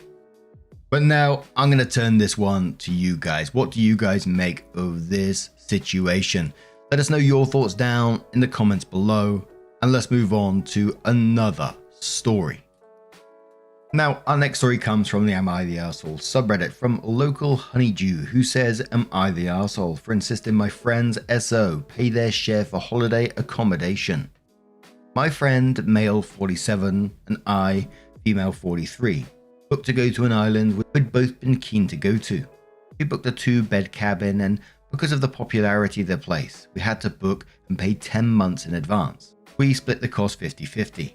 2 months ago, before we were due to go, he meets someone and they commence dating. The holiday comes up, and understandably she was a bit uncomfortable with him coming with me. I was given an ultimatum. Either she comes or the holiday is called off. I didn't say yes immediately because I needed to check with the accommodation, and as the island has a limited number of guests allowed, I needed the okay from them first. My hesitation wasn't taken well. They thought I wasn't keen. I got back to them within 24 hours and said I'd gotten the all clear for his girlfriend to also come and she could book plane tickets for her. A week later, he informed me she had the tickets, and I asked him if we could discuss rebalancing the accommodation costs now that there was 3 of us coming, as it should now be a 3-way split. I was surprised that he responded with anger. As far as he was concerned, the accommodation was paid for, and it was wrong and greedy of me to expect money from his girlfriend. He told me that he was paying for the entire holiday for his girlfriend, so it was still going to be just him and me paying, so it was unfair of me to not pay for half. I told him that there's 3 adults, 3 people, 3-way split. If he chose to pay for his girlfriend's third, that was his choice and nothing to do with me.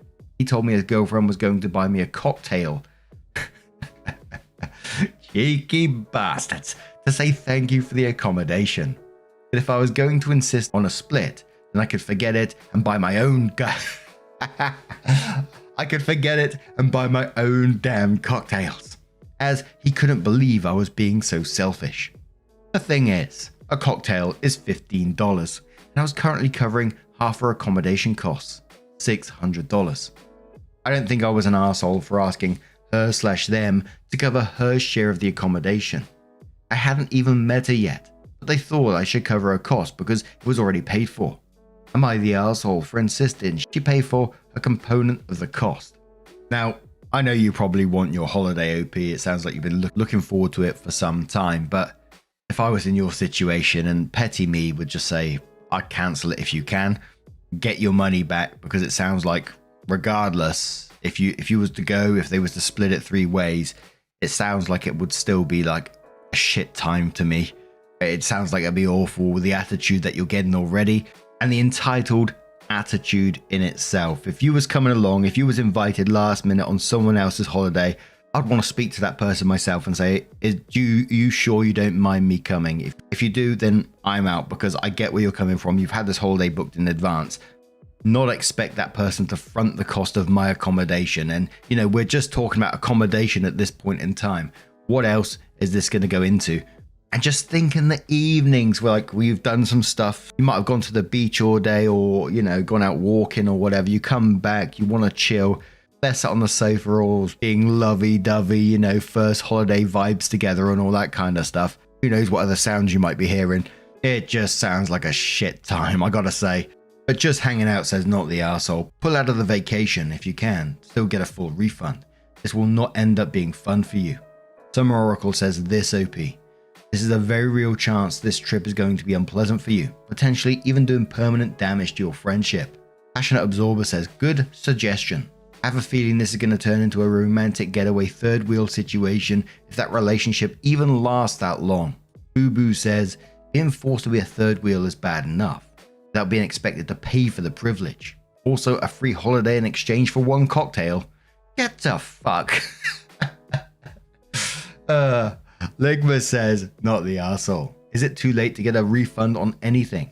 I don't want to spend a single second with them, considering they're treating you like trash for asking for a simple contribution on a trip that the new girlfriend has weaseled her way into. I'd bet my bottom dollar that she either can't afford and is insecure, or she's just that entitled. If he's paying for a whole trip, then he needs to cough up more for the stay. Bad friend. OP says, I'm super tempted to throw it all in. Demands have started about removing myself from the cabin to give them privacy and cancelling pre-booked plans because she doesn't want to do them. Yeah, cancel this shit right now. Holy moly. The OP comes in with her update and says, "Thank you everyone. Interesting to see various lines of thoughts. It seems there's a split between people that think everyone pays equally no matter what, those that think a couple sharing a bedroom are treated as one person cost-wise, and those that think the cost should be split taking into account the shared area. 1/3 per bedroom, 1/3 shared spaces. With this in mind and everything else going on, I called the accommodation and discussed options. Then called my friend. I explained to him that we'd made the agreement to split everything equally when there was only 2 of us going, but I no longer felt that agreement was fair. I suggested the third option, splitting the cost of the communal areas 3 ways, but set cost per bedroom, and also stated that any food, activities, etc. wouldn't be split anymore, would each be responsible for our own, and they could decide as a couple how they were paying for themselves. It didn't go down well at all. He didn't see why he should be out of pocket because I decided to go against our agreement that I'm paying 50% of everything. I stuck to it and said I'd be willing to negotiate the accommodation cost, but there was no way I was going to pay for half of his girlfriend's activities or her dinners and drinks, and it was ridiculous for him to think that I should be paying half for his girlfriend's costs, especially since she's a complete stranger, and he'd already asked me to change all of our previous plans to suit her. He called me a B-word and told me I was acting crazy. I stopped him and said, "From that, I don't think this holiday is going to work," and I had spoken to the accommodation and I was going to cancel as of today. I told him if he still wanted to go, then the accommodation would hold open the booking for him for 72 hours, and if he confirmed with them, I'd instructed them to hold on to the $1,800 as what it contributed to the booking and refund me the rest, and his girlfriend and him would have to pay the hotel to finalize. If they didn't confirm, I'd get the refund for the whole amount and then forward him his share. He went quiet and then told me that since I was changing the rules at the last minute, I should leave the entire accommodation payment because it wasn't his fault that I no longer wanted to go, leaving them in the lurch, and I'd be ruining his holiday with his girlfriend. I told him I was cancelling and I would definitely not be paying for any accommodation I wouldn't be using. I might have been a little petty when I told him he'd still be paying for his girlfriend's costs. It'd just be a little more than he was expecting because I was no longer going to subsidize them. I cancelled my flights and the accommodation and emailed him all the details. And OP leaves another message update in a moment, but Jules me says, "Wow, I'm so sorry. They're both immature.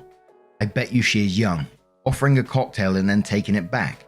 She's young or broke or cheap. Not someone you want to go on a nice trip with. I would say since there are so many requests by her, this has become a trip more about her and therefore needs to be split 3 ways. How is it fair she can kick me out of the cabin? Sadly, you may lose a friend over this. He's obviously siding with his 2-minute jealous girlfriend over a long-term friend. OP says she's 51, so the oldest. I don't know her at all, never met her, so can't say whether she's cheap or broke." Hippy Tappy Slappy says, "Who is this guy to you? How did you meet him? How long have you known him? I cannot fathom someone expecting this from someone else. It sounds like an obvious self-centered sibling taking advantage of a family bond type of entitlement. This can't have been the first time he has done something this inconsiderate." OP says, "I'd known him for 5 years, as a friend. Yes, I've had some issues with him for lack of empathy regarding others and general selfishness. He was a mid-40s guy that basically never had a long-term girlfriend. I just sort of went with the too used to doing his own thing to pay much attention to it. We've traveled together before and in larger groups. I have issues in the past with his lack of planning, leaving a lot up to me, but his entire personality seemed to change overnight when he started seeing this new girlfriend. Nothing was good enough. Before, he'd at least discuss things, talk options. This time was like hitting a brick wall. His way or no way. Decided this was going to happen without talking to me, and then got angry when I wanted to discuss it first." Then OP left the final update and said, "I haven't kept in contact with them for obvious reasons, but through some mutual type of friends I found out the following. They planned to go but tried to find cheaper accommodation on the island, so let the hold expire without making any contact with the accommodation. From my understanding, everything was booked up completely that weekend and for the next 6 months. They lost the option to use the cabin and someone immediately booked it when it became free. There's a waitlist. I received back the full deposit and immediately transferred his portion to him as I stated I would. Never got an acknowledgement he received it, but it was an account I had paid into previously. My bank assured me it was good. A mutual friend told me the ex was pissed off as, against my advice, he had bought non-refundable, non-transferable plane tickets and refused to buy travel insurance. So he's out the cost of those fares, about $3,200. And that because I pulled out, his holiday with his girlfriend was totally ruined and I owed him an apology and the cost of the fares. Not going to happen. Myself, I've booked a holiday back at the island where I'm in a single apartment by myself and plan to have an awesome time. I will never not be shocked by some people's entitlement. The words come out of this 47-year-old guy's mouth that he's expecting OP to front the cost here. As I was reading through it, I was thinking, oh God, is he just like, because he's in this like honeymoon period with his girlfriend, is he just blinded by love? But it seemed like he's always been this way, just small parts of it coming out time and time again. What a Burke. But now I'm going to turn this one to you guys. What do you guys make of this situation?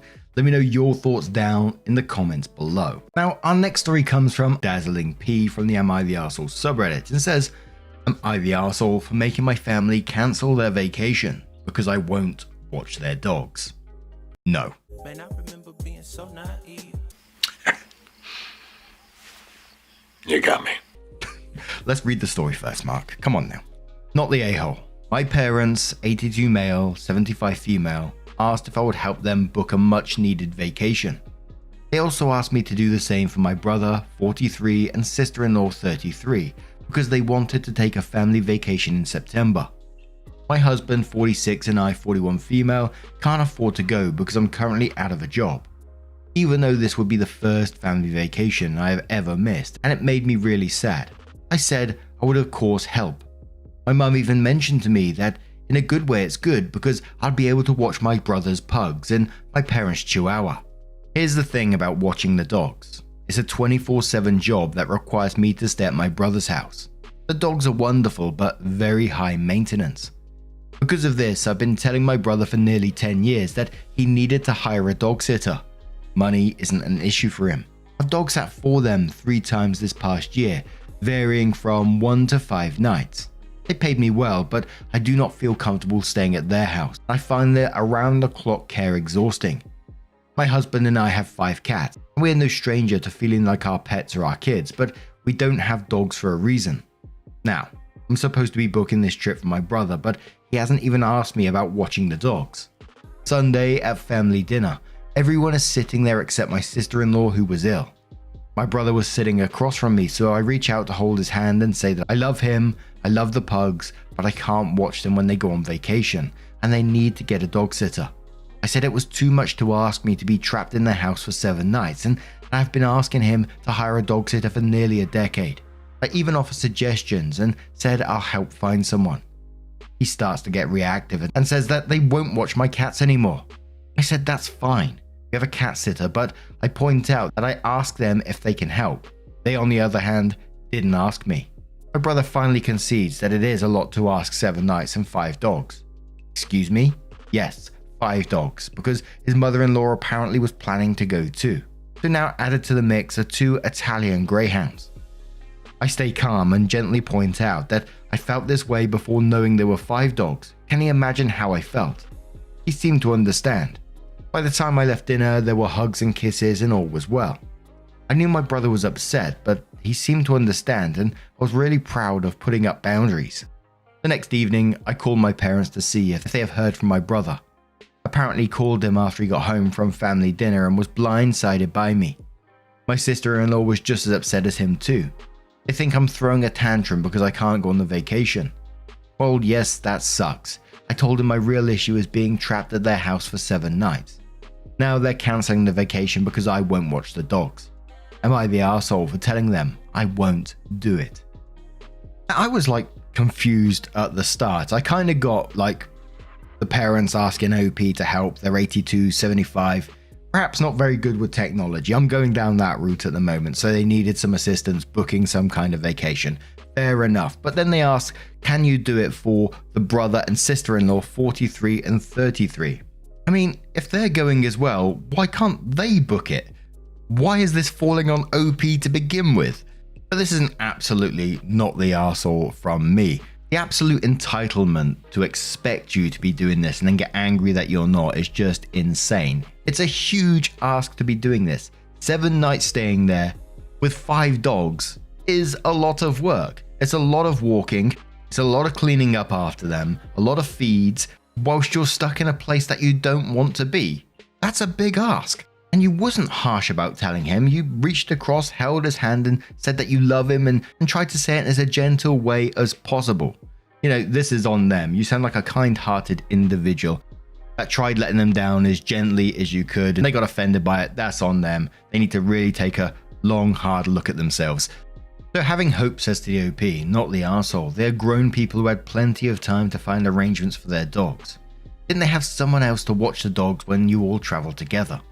Is this a weird ploy to punish you by making you feel guilty or something? Seems reactive. OP says the only time we have all traveled together was for my brother's wedding, which the dogs came to. This would be an international beach trip, which we haven't had in, I guess, over a decade. To be fair, he couldn't go on the last trip in 2015 and I went, but I only had one cat that had no special requirements at the time, so my roommate watched her. So I feel bad for him not being able to go on a family vacation. Although it feels self-induced to me at this point, but I'm very emotional and I can't tell if my judgment is clouded. Lego Panda Bear says, not going is his choice. He could find or pay a dog sitter if he wanted. He's blaming you to divert the blame from himself. You are doing what is best for you. Mrs. says this 100%. Our 2 dogs go on their doggy daycare when we go on vacation. I believe everyone is happier. If my DH and I travel without our son, my parents take care of all of them at our house. Parsimonious Salad says not the arsehole. They can hire a pet sitter. It's not your household to take responsibility for. Edit, I also don't understand why they needed your help to book it. OP says oops, I took that part out because I was way over the character limit. I can book like a travel agent and waive my commission so they can save a few hundred. Okay. I realize how awful that sounds in context of this post, but it's easy for me to do, and as someone that loves to do things for others but currently doesn't have the budget for it, it's something I'm happy to do. Healer Haven says, so they get a discount by not paying you for your services and expect you to watch 5 dogs 24/7 and live apart from your spouse to do so. How much do they usually pay you for the normal 3? Because I bet it's not nearly as generous as they tell you it is. OP responds saying, so this isn't a super common situation for us, despite what my harping on for this 10 years implies. I went over my character limit so I couldn't add this bit of context. My brother set the precedent nearly 10 years ago that the dogs could never be alone at night because of separation anxiety. So when he was single and travelling for work, my mum had to stay the night there with the dogs. And since she lived closer than me and I had an office job, she would go back and forth to the house every 5 hours to let them out. Back then I used to say it wasn't fair to mum and that he needed to hire a dog sitter. My mum loved it because the pug cuddles are amazing and they're good dogs, but I was still vocal that it was way too much to ask mum. Last year my husband and I bought a house a mile away from my brother, and the dog care has fallen to me because why would I make my mum continue to do that when it's easier for me? The first time I did it I was extremely anxious, but I didn't complain because it was so my brother and sister-in-law could take a family vacation with their dying father. I had 4 dogs then and it was $500 for 5 days. To be completely honest, I would not have accepted the money if I hadn't just lost my job. For me, that is what family is for. There was another couple of times for 1 and then 3 nights due to a family emergency with my sister-in-law's family, so again, no problem. I've dropped by a couple of times to let the dogs out back to potty when asked. And even recently there was a day that neither my mum or I were available to let the pugs out when a situation came up. I specifically told my brother he needed to have a trusted pet sitter on hand and hire them before he needs them. But this is the first time that I feel it's completely different and not right for them to ask me to do all this. It's like taking advantage, and it feels like when my mum had to stay there when my brother travelled all over again. And I'm not willing to put myself through it for a long vacation when this is exactly the scenario I've been harping on. So I think it's fair to say the post was overwhelmingly not the arsehole in this situation. OP came in with an update and said, my brother apologised and we're having a very good and calm conversation. We were getting to a point where I was willing to make a compromise because I finally felt heard. Whenever I see lines like, we were getting to a point, I know something bad's coming. Then my sister-in-law, who had an attitude the whole time, snappily said, "Okay, so what do we need to do to resolve this?"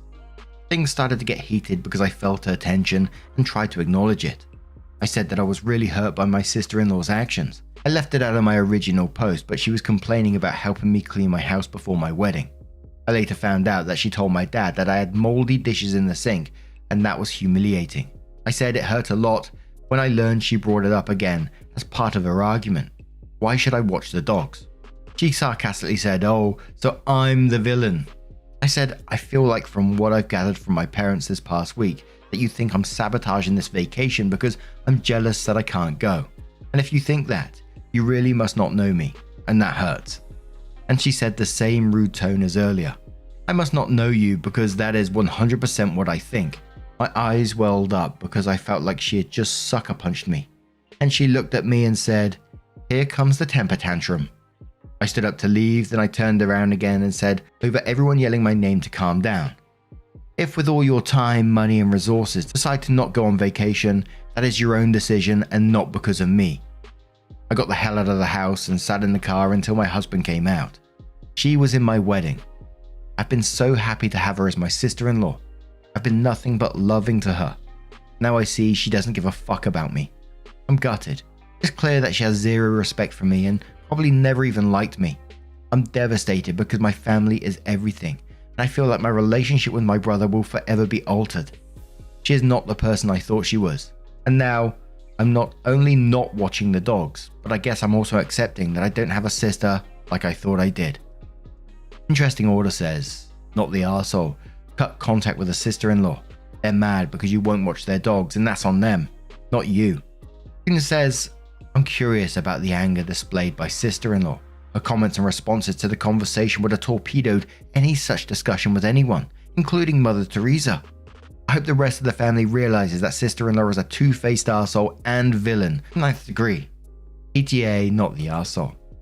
Cygnus Song says she decided she's entitled to OP's assistance. She's not asking for a favor, she's demanding what is already hers. She's offended by OP's disobedience. Flat Shame says not only that she thinks OP owes her, she's not OP's friend, not the arsehole OP. I never understand people who get pets and don't think of the responsibilities of having that pet. I accepted Poppy with us because she was my dad's dog and we love her to bits. Any of my family would have taken her in, but I was in probably the best position to do so. And whilst I'm a huge dog fan, pet fan in general, I wouldn't usually have a dog in any other situation right now at this time in my life because of the responsibilities to it. I like going on holiday, I like traveling about, and I quite like doing it spontaneously when I get the chance. But you know, having a dog, it requires a lot more planning. I don't resent Poppy in any way, so don't take it that way. Absolutely love her to bits, wouldn't change anything. But pets are a lot of responsibility.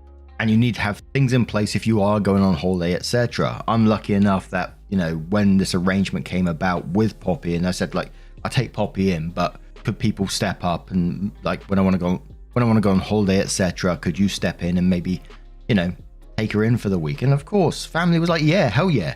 And that's what we do now. And Poppy absolutely loves it when she goes to my brother's, like with my niece and stuff.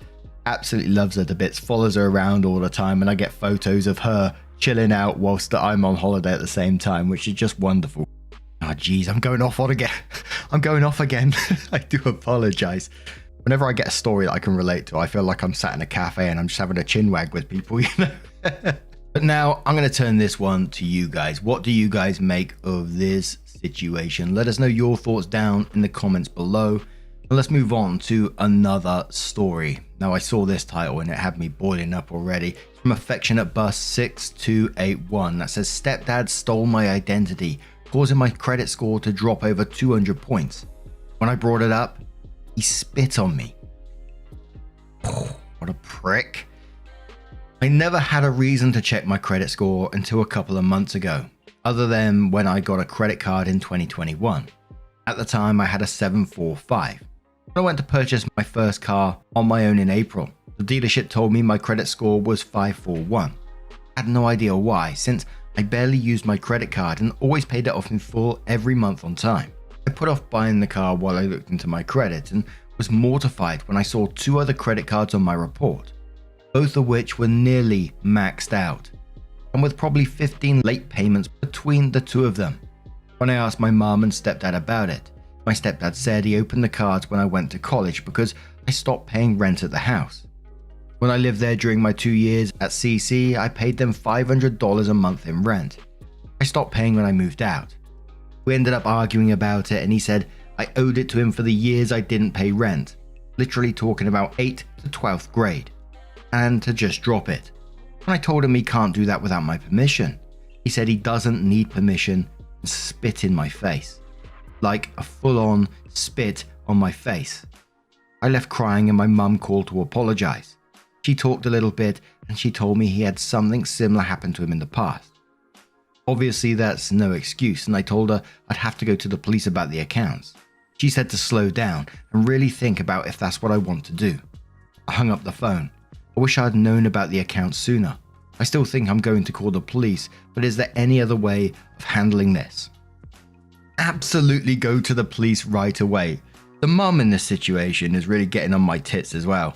Imagine seeing someone spit in your child's face or any family member's face without even talking about the credit score stuff. That would send me over the edge. All that shit happening and the mum's just like, oh, hold up a sec. You sure you want to do that? She's in on it too. She's going to get herself in trouble at the same time. Shitty people, actions have consequences, all that good stuff. No Trey says, first start with a police report for both identity theft and assault.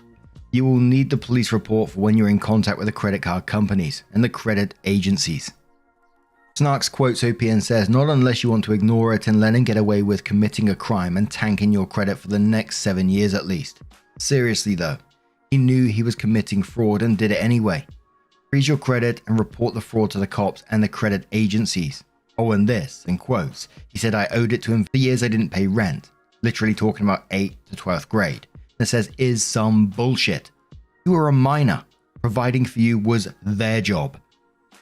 One more comment from Pastel Phoenix who says, as a person who went through similar with my own father, my advice to you is contact your creditors and police and press charges.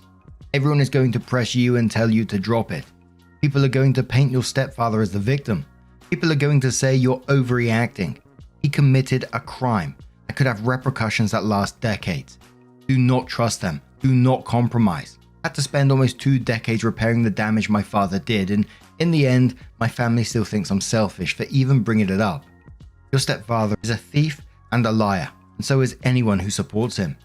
If he was willing to do this in the first place, he certainly isn't going to be a supportive figure in the future. That ship has already sailed.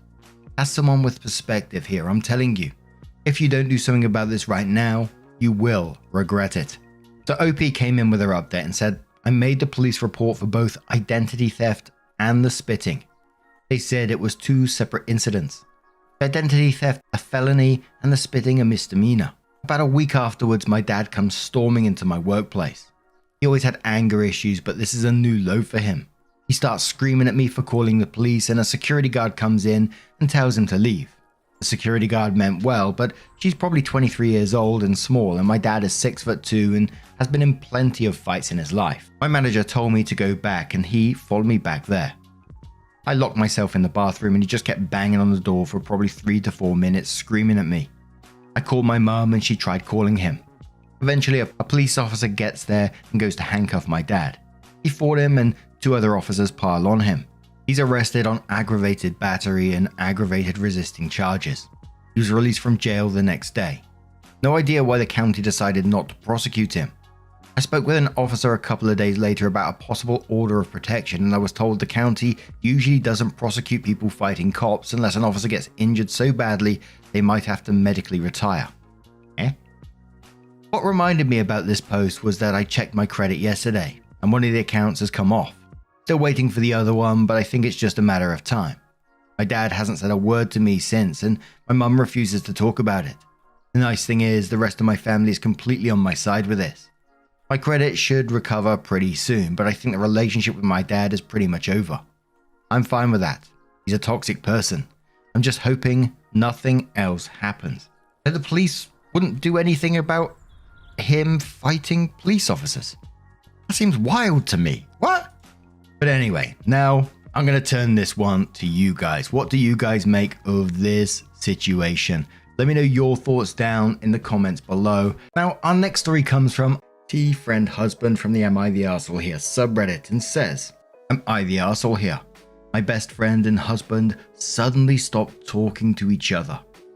Something weird is happening between my husband and my best friend Dana. And I don't know if my head is just making up stories or their actions are really suspicious. My husband Phil and I are married for 4 years and are both in our early 30s. He loves me a lot, but sometimes I've caught him lying to protect my feelings, which I do not really like. Dana is my best friend since college and we were roommates. Just to give some background about Dana, she was in a long-term relationship with her boyfriend for 3 years, but they broke up last year. He was also very insecure about Dana and was very controlling about who Dana hangs out with. Dana's boyfriend was really jealous of Phil for some reason, and they would avoid hanging out with us. However, since the breakup, Dana and I have been closer and spend a lot of time shopping, going out to restaurants, etc. Phil also loves to tag along with us occasionally, but not always. Phil and Dana also get along well, and Dana has told me that if I find another Phil, I need to set up a blind date between them ASAP. 1 month ago, Phil, Dana and I had planned to go to a concert in our town. Phil was really excited as it was one of his favorite bands. I started feeling unwell until the morning of the concert and just wanted to rest. Phil was disappointed but told me that we can offer our tickets to our friends and we can see the band some other time. I didn't really want to spoil it for him, so I called a few of my friends and my friend Jess, mutual friend with Dana, was happy to go to the concert in my place. Phil still wanted to cancel, but I insisted he went as I would have felt bad if he missed the concert. They all went together and enjoyed the concert. Phil kept on sending me photos all through the night. The concert ended at 11 PM, but I slept before that due to my medication. When I woke up in the morning, I was alone in bed. I quickly checked my messages and Phil's last message was at 11 PM, saying they are leaving the concert, and he should be home soon after dropping Dana. I went to the living room and Phil was sleeping on the sofa in the same clothes he wore to the concert. I waited for him to get up. I asked him about the night and when he returned home. He said that he came back home between 2 to 3 AM. He said that there were multiple accidents outside the concert venue and the traffic was horrible. He said he dropped Dana at her place and came home directly. I asked him why he was sleeping on the sofa, and he told me that he did not want to disturb me, and also was too tired to change out of his clothes. Phil had some glitter on his clothes, but that was from dancing in the crowd at the concert. So he just crashed on the sofa and slept immediately. It seemed plausible, and Dana also confirmed the story. However, the weird behavior started after this night. Firstly, Phil stopped tagging along with me when I was hanging out with Dana. He would come up with the most unbelievable reasons to avoid going out with me when Dana was there. Phil has also been a bit aloof with me since that night, and I've noticed him spending a lot more time in his home office playing video games at night, instead of coming to bed. 2 weeks ago, I invited Dana to our house for drinks after we went out for shopping, and she also started giving me reasons to avoid coming to our place. Dana had not visited our place since that day. The only time Phil and Dana saw each other was during a house party at my friend's place last weekend. I was observing their behavior, and they were both avoiding each other. I asked Phil about why he's avoiding Dana, and he said that it's just in my imagination. Dana also said the same, but then starts giving me bullshit reasons for not coming over to our apartment. I feel in my gut that their behavior is suspicious, but I'm not sure if it's just my insecurity. How do I know what is going on?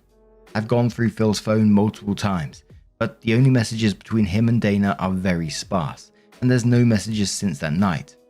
I feel something happened between them that night, and both are just avoiding answering even the basic questions about why they're avoiding each other. Am I the asshole for assuming the worst?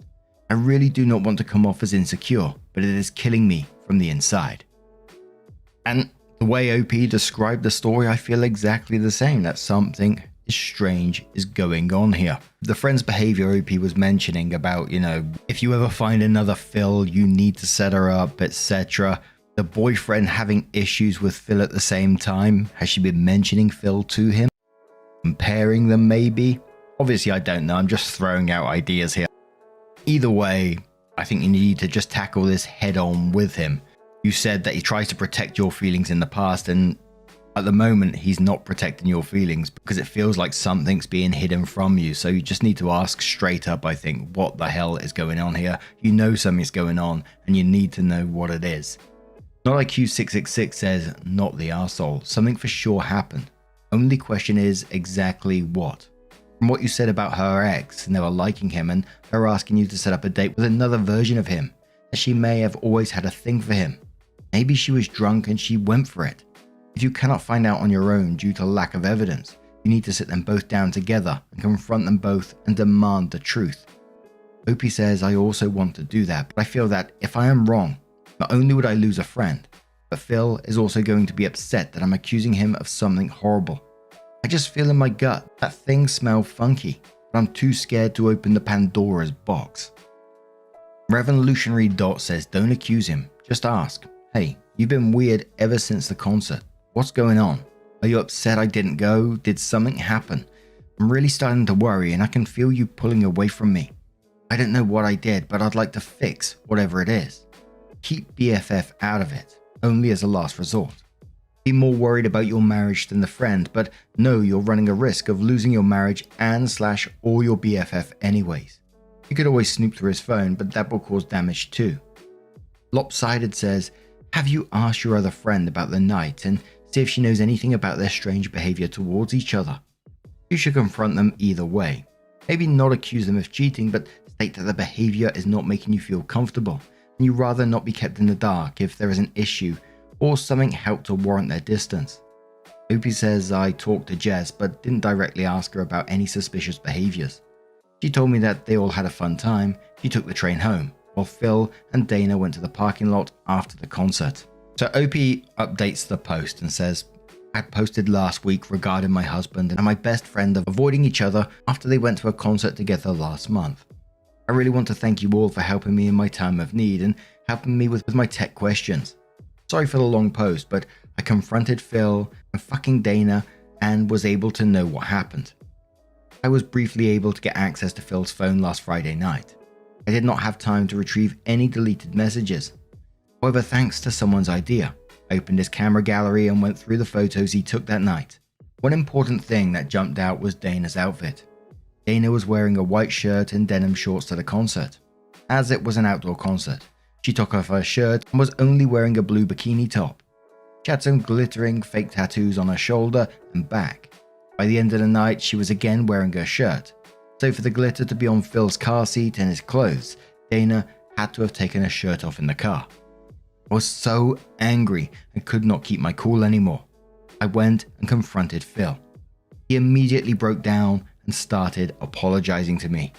He said that it was his fault that he took it too far and was feeling very guilty all month. He said that he did not want to tell me because I would have been very upset and he just wanted to forget it. I told him to tell me what happened in detail, and he did.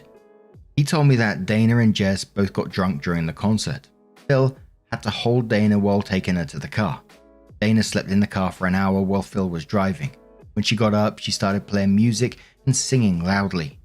At one point, she told Phil that it is hot in the car. Before he could lower the AC temperature, she took off her shirt. Phil said he was very uncomfortable at this point and asked Dana if it's okay if he drives to our house and she could sleep in the guest room, as her apartment would have added another 30 minutes to the drive. She insisted that she wanted to go home, so Phil took her home. As she got out, she asked Phil if he could walk her back to her apartment as she felt tipsy. After she opened the apartment door, she hugged Phil and said thank you. Phil said that he was sorry that the hug lingered too long and they had a moment. I had tears rolling down my eyes and I asked him if they kissed. Phil told me of course not, but he cannot describe it, but there was definitely a moment between them. He told me that Dana invited him in, but he immediately told Dana that he had to leave and made a run to the car. I kept on asking what happened and he just said they had a moment that he felt he could not control and just got out of there. After he came home, Dana messaged Phil that he should have come inside the apartment. Phil kept on telling Dana that it was an accident and to forget about it. But Dana kept on asking Phil if he is attracted to her and if he had a good time. Phil told Dana that he is not attracted to her and never will be, and told her not to tell me about it. She agreed and he deleted all the messages. He said that he sat on the sofa because they were messaging each other for a long time and he did not want me to hear it. I asked him if he could retrieve the messages and he told me he deleted them and also cleaned all his archive and sent messages. He just wanted to forget the incident ever happened. I showed him my post and thanks to a comment, we went to find the messages on the SD card. Phil was right and the messages were the same as what Phil described. I'm still very mad at Phil for not telling me about it in the first place. This is where it got super weird. I invited Dana for brunch yesterday and met her. I told her that I talked to Phil and he confessed to everything that happened the night during the concert. I asked her. I wanted to give her a chance to tell her side of the story. Dana immediately became defensive.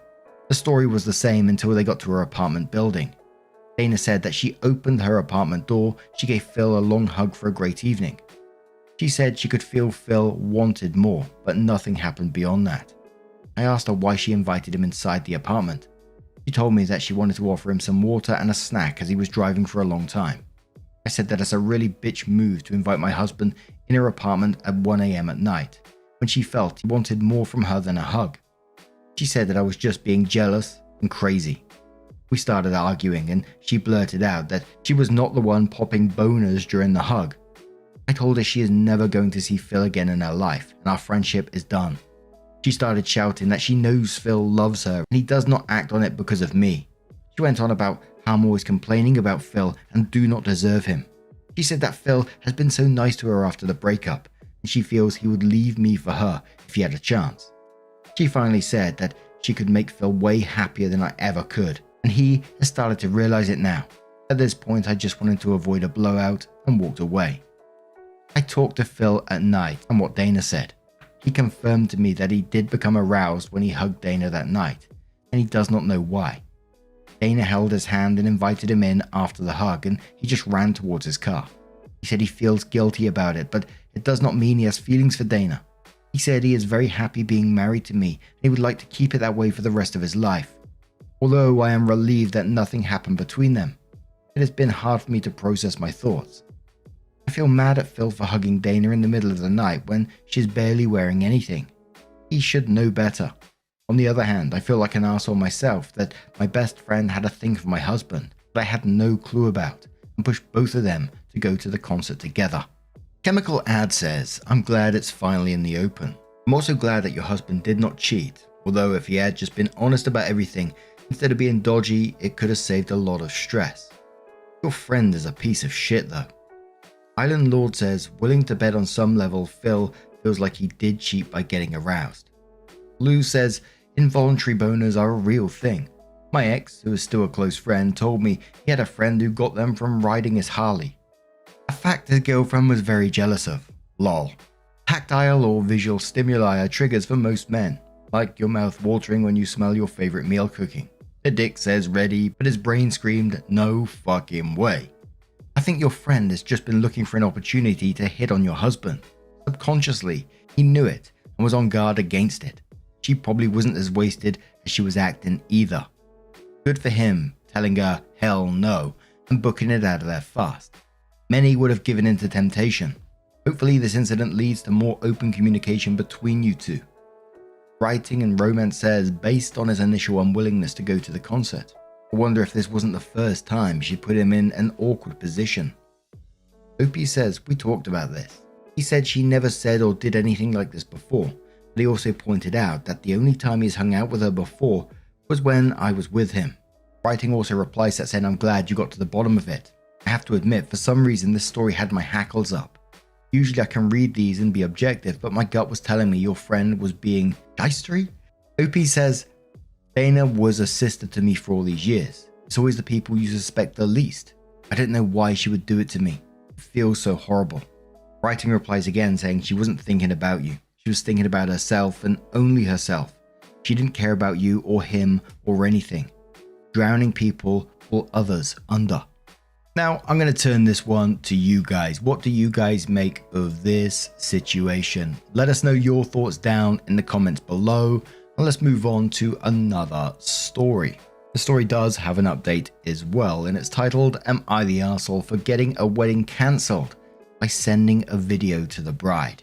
My uncle Jay, 28 male, is marrying Mel, 26 female. She's shy, so she never wanted a big wedding where she has to walk down the aisle, etc. She wants to elope with just him and her and also have a traditional wedding from her country. She's completely cool with doing things how she wants it. But Jay's mum, Amanda, wants the typical wedding.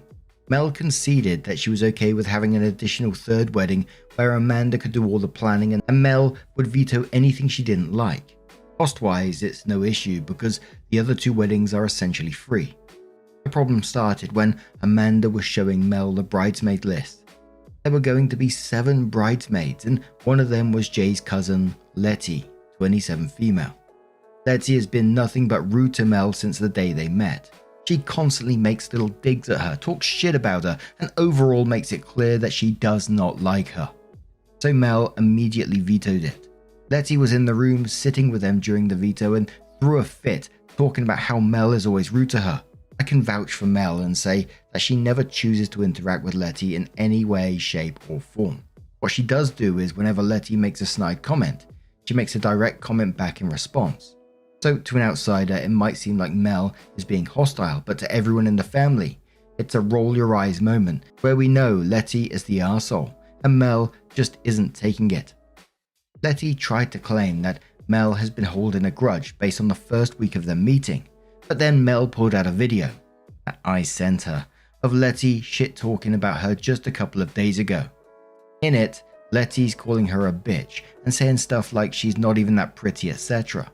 Amanda sees this and immediately starts minimizing it, saying, "Oh, she didn't mean that," and so on. At this point, I think Mel has had enough because everyone in the family knows how Letty acts towards her, but they never take it seriously. They only slightly tell Letty off and are always trying to convince Mel to not take it to heart. So Mel says she's sorry, but the wedding is off. She's still going to marry Jay in the other two originally planned ways, but she's not going to do Amanda's version anymore. She says this all nicely as always, but Amanda is now crying. Letty's screaming at everyone and other family members are saying that Mel should learn how to take a joke. Days later, I said I was the one who sent Mel the video. Now a couple of family members are mad at me for getting involved. Was I the arsehole here? Letty won't talk to me because I'm a snitch, but I don't even like her anyway. I'm just upset that I indirectly caused Amanda to be upset. My mind's struggling to move past the 3 weddings. Is that like a normal thing? I've heard of like 3-day weddings in some cultures and stuff, but arranging but dealing with 3 separate weddings? Holy moly. Even if someone else is dealing with it, you still got to turn up. And why does Amanda get to ask for this wedding in the first place? It's such a weird request. They're going to elope. No, I would like a more traditional wedding, so you have to have another one. I mean, I just say no. No, thank you.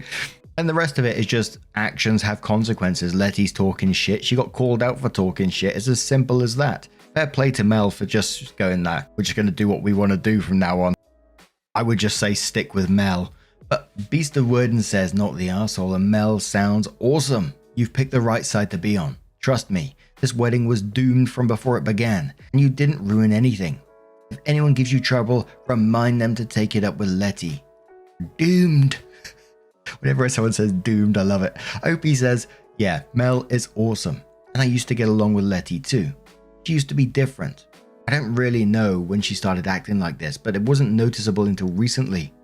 It's starting to look like the 3rd wedding is back on though, because Mel feels bad about Amanda crying. No, don't do it, Mel.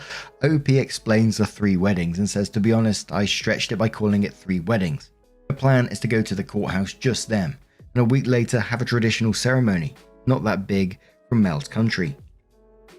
The only wedding-like event would be the one Amanda is planning. So OP came in with what they titled their update and said, thank you all for responding. I was feeling really bad that I had a role in all this. I made it sound crazy, but it's normally not this bad. It's just hard to explain all the nuances in a single post. Some things that kept coming up. 1, I have a big family. We're currently visiting extended family, and this group tends to be more argumentative. We all love Mel. 2. My immediate family is likely to notice Letty constantly insulting Mel because we're together more. Everyone here is defending her because they don't see them interact on a day-to-day basis. For them, it's just an unserious thing that Letty should apologize for and Mel should get over. 3. Jay isn't here right now. He's on a long-term trip. He doesn't know that all of this is happening yet. 4. Amanda didn't force Mel to have the wedding. They get along really well and Mel wanted to make her happy, so she said yes since it was a one-time thing anyway. Amanda was insisting that Letty be a bridesmaid because she would be the only immediate cousin who wasn't in the wedding party. She didn't want anyone to feel left out. Someone else's wedding? Oh dear. 5. Letty is Amanda's cousin's daughter. 6. Amanda isn't performatively crying. She's really nice and loves Mel too. Jay is our only son and weddings are big in our family. He'd be the first to not have a big one. I think the pressure of this along with some other stuff that's happening is stressing her out. She's a crier for most things. 7. The first 2 weddings are very small, like 20 people max. 8. The joke is related to other things that Letty says. As much as I don't like her, she's really funny, so people tend not to take the stuff she says seriously. It's only obviously she hates Mel to the people who see them interact often. 9. Letty did apologize after the video, but it was clearly fake. 10. Letty's upset at me because I recorded the video in secret. She and her mum were in the living room talking and I could hear them, so I filmed it. Not a great move, I know, but it never made sense to me why she hated Mel so much, so I wanted to show Mel so we could laugh about it. Mel only used it when people tried to claim that she was saying no to the bridesmaid thing for no good reason. 11. I told everyone it was me because people kept asking who it was and I felt bad. 12. Letty does not have a crush on Jay. That's not how our family does things. Sorry that was so long. The real update is that I found out why Letty hates Mel. She's close friends with Jay's ex, who he dated for a long time. I'm not sure how long, but it seems like the ex thought Jay and her would end up together. Jay and Letty are close in age, so they were in the same friend group that the ex was in when they were younger. The third wedding is back on. Letty is not a bridesmaid and is saying she won't come. It's supposed to happen in October, so I'm not sure if anything will change until then, but I'm no longer going to involve myself. Jay's also coming back tomorrow, and he doesn't let anyone say anything bad about Mel. So we'll see what happens. Dearie me, I'll see you all in October, shall we? 3 weddings though. I know OP said, 2 of them are smaller ones, just going to the courthouse trying to get married, but still, there's still stress to deal with, right? It just sounds quite exhausting. Maybe that's just me.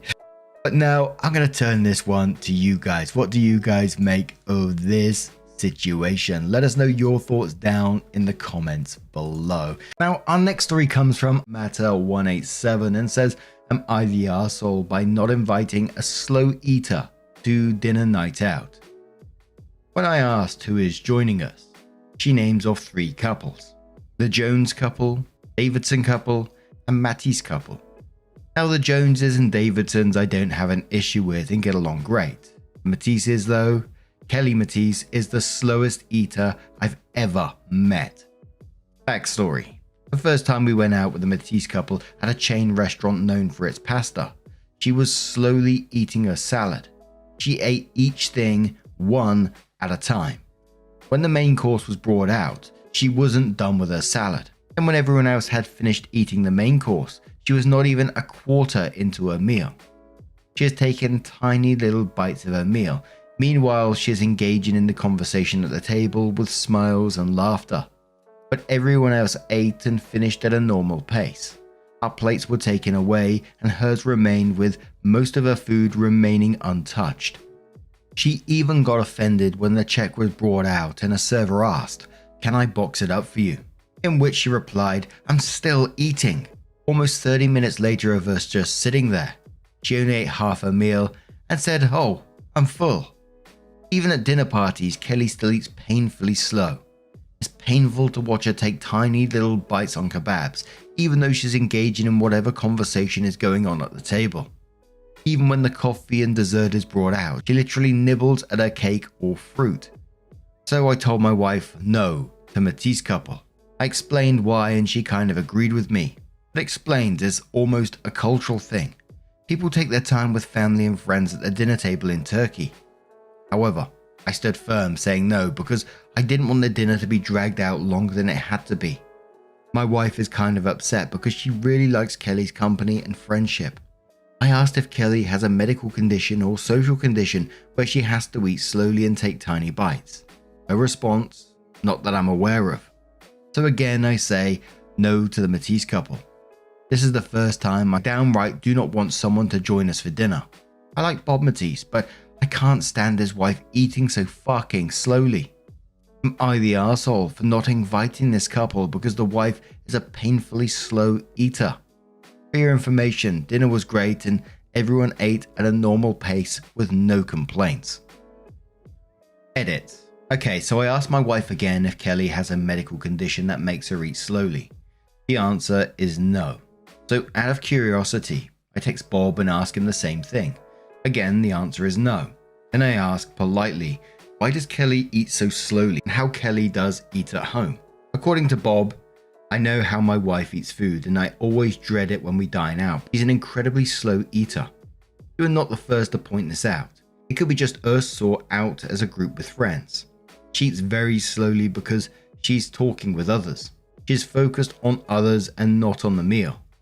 I didn't mind in Turkey because we would go out and have dinner for 2 or more hours, but here it feels like we're rushed out whenever we go and I have to tell her to eat or she'd just sit there and talk all night. When we're home alone, we don't talk at all when we eat. I don't even look at her. It forces her to eat at a regular speed. Now, I'm going to tell you straight up that this post was flagged as arsehole. But there was a mix of comments I was seeing below. So Squids and Brain says, so when the check arrives, that's when you're just about to leave.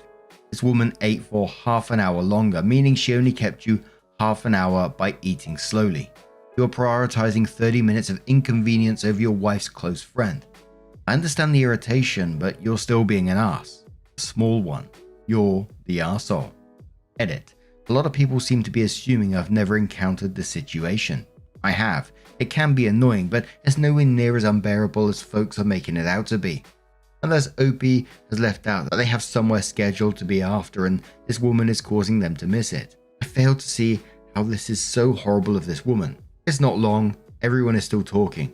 I think it's selfish for OP to entirely exclude a close friend of his wife before even considering a less nuclear option, such as just asking the woman beforehand if she'd mind cutting her meal a little shorter once everyone is ready to leave.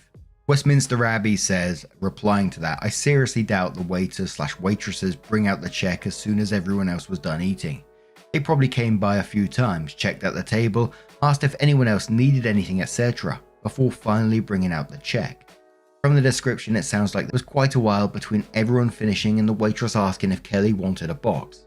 She said she was still eating and then they waited another half hour for Kelly. So this was not just 30 minutes of inconvenience, probably at least an hour. If this is a table of 6 and she wastes just an hour of everyone else's time, then she wasted a total of at least 5 hours, probably more. I'm sure it could be argued that this isn't wasted time, but many people feel uncomfortable sitting at a restaurant table long after they finished eating. Hayes says, not the arsehole. It's really socially unaware of her to always do that when other people are finished, especially if she's getting upset at waiters over bringing the check. I Love Cats replies to that and says, some people really can't eat that quickly though. It's also much healthier to eat slowly. So I see both sides because it's annoying to wait, but to be rushed is worse in my opinion. Pretzel says, when you're the only person who has a problem and you always have the same problem, then the problem is you. Literally nobody else in their friend group has issues eating at a normal relaxed pace. It's bad enough that her husband has had multiple people mention it to him. This isn't a lady being rushed to eat, it's a lady who flat out doesn't eat and then pulls a power move to force everyone to stay late because she doesn't eat normally. Bed says that you're the arsehole. Damn dude, what's the rush? Is there something pressing after dinner like a movie or something? It seems like a really silly thing to get so bent out of shape about. If you just want to shovel in the meal and get the fuck out, I guess it makes sense not to invite them, but in my opinion, our culture, the US, I'm assuming you're the same, has meals all wrong. Live Jumbo says, not the arsehole. I used to have a friend like this. She had a lot of issues with food and restaurants. One of them was taking forever to eat. She literally sat in a restaurant 45 minutes past closing, Like all other tables were cleared for the next day and we're the only customers in the restaurant, obviously nibbling at her entree while her dessert sat untouched in front of her, meaning that she wasn't even close to finish. Our reservation and seating were 2 hours before close. We finally just got up and left because we were exhausted and mortified by her disregard for the fact that literally everyone else in the room just wanted to go home and go to bed. It's not the slow eating, it's the failure to read the room and show regard for others. Have her around for dinner parties where she can eat slowly as she pleases. And I kind of feel the same as that comment. I get what people are saying, enjoying each other's company, eating at a certain pace and just like enjoying one another's company. I totally get that. I do that with friends. But I think like that last comment said, reading the room is also a big part of socializing with friends.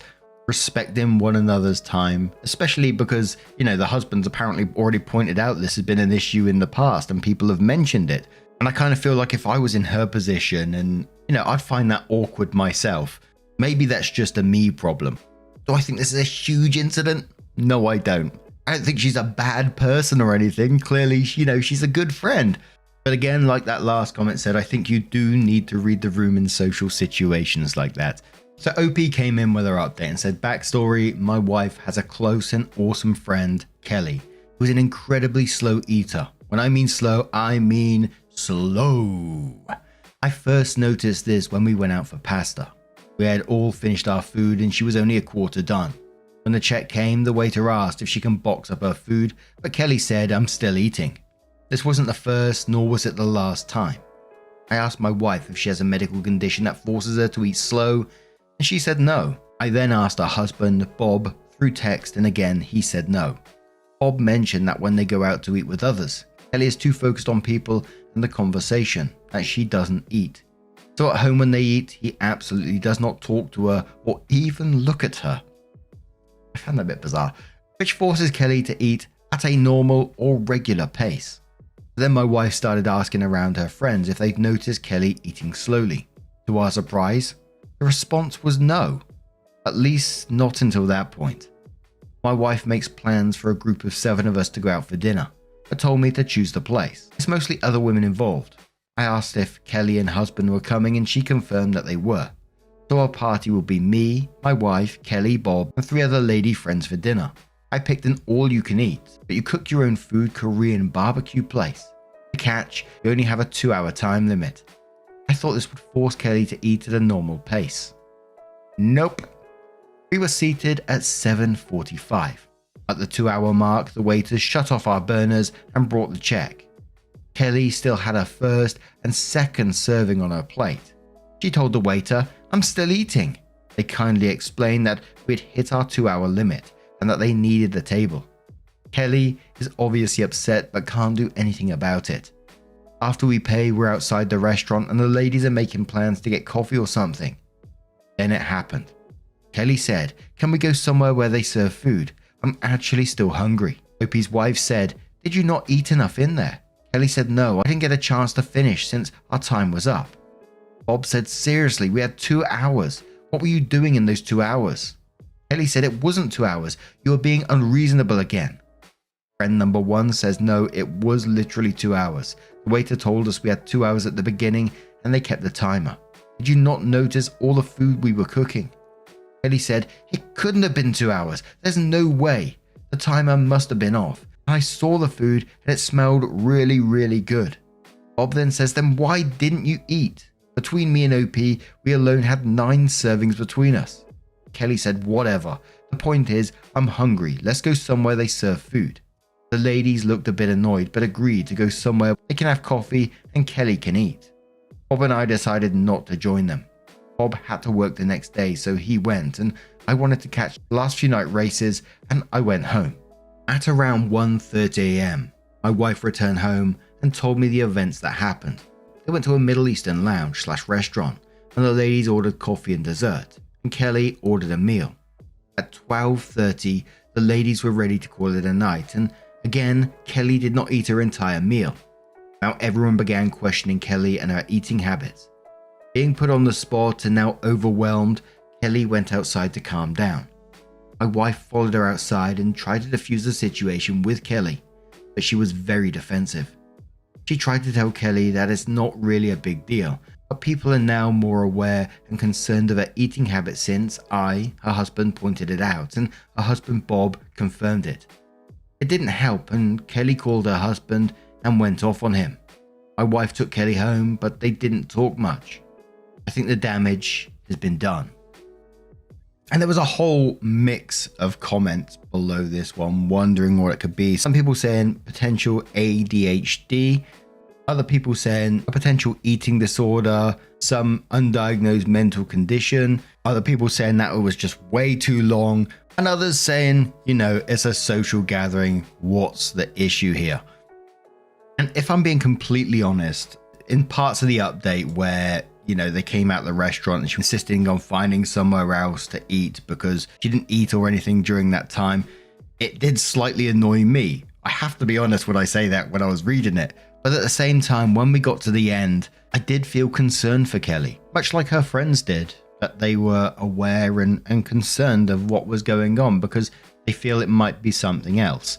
Obviously, we don't know the full ins and outs, and I don't think you should pressure someone to give up information they don't want to give, but if this was my friend in my situation, I'd want to talk to them and ask them if there's any way that I can help.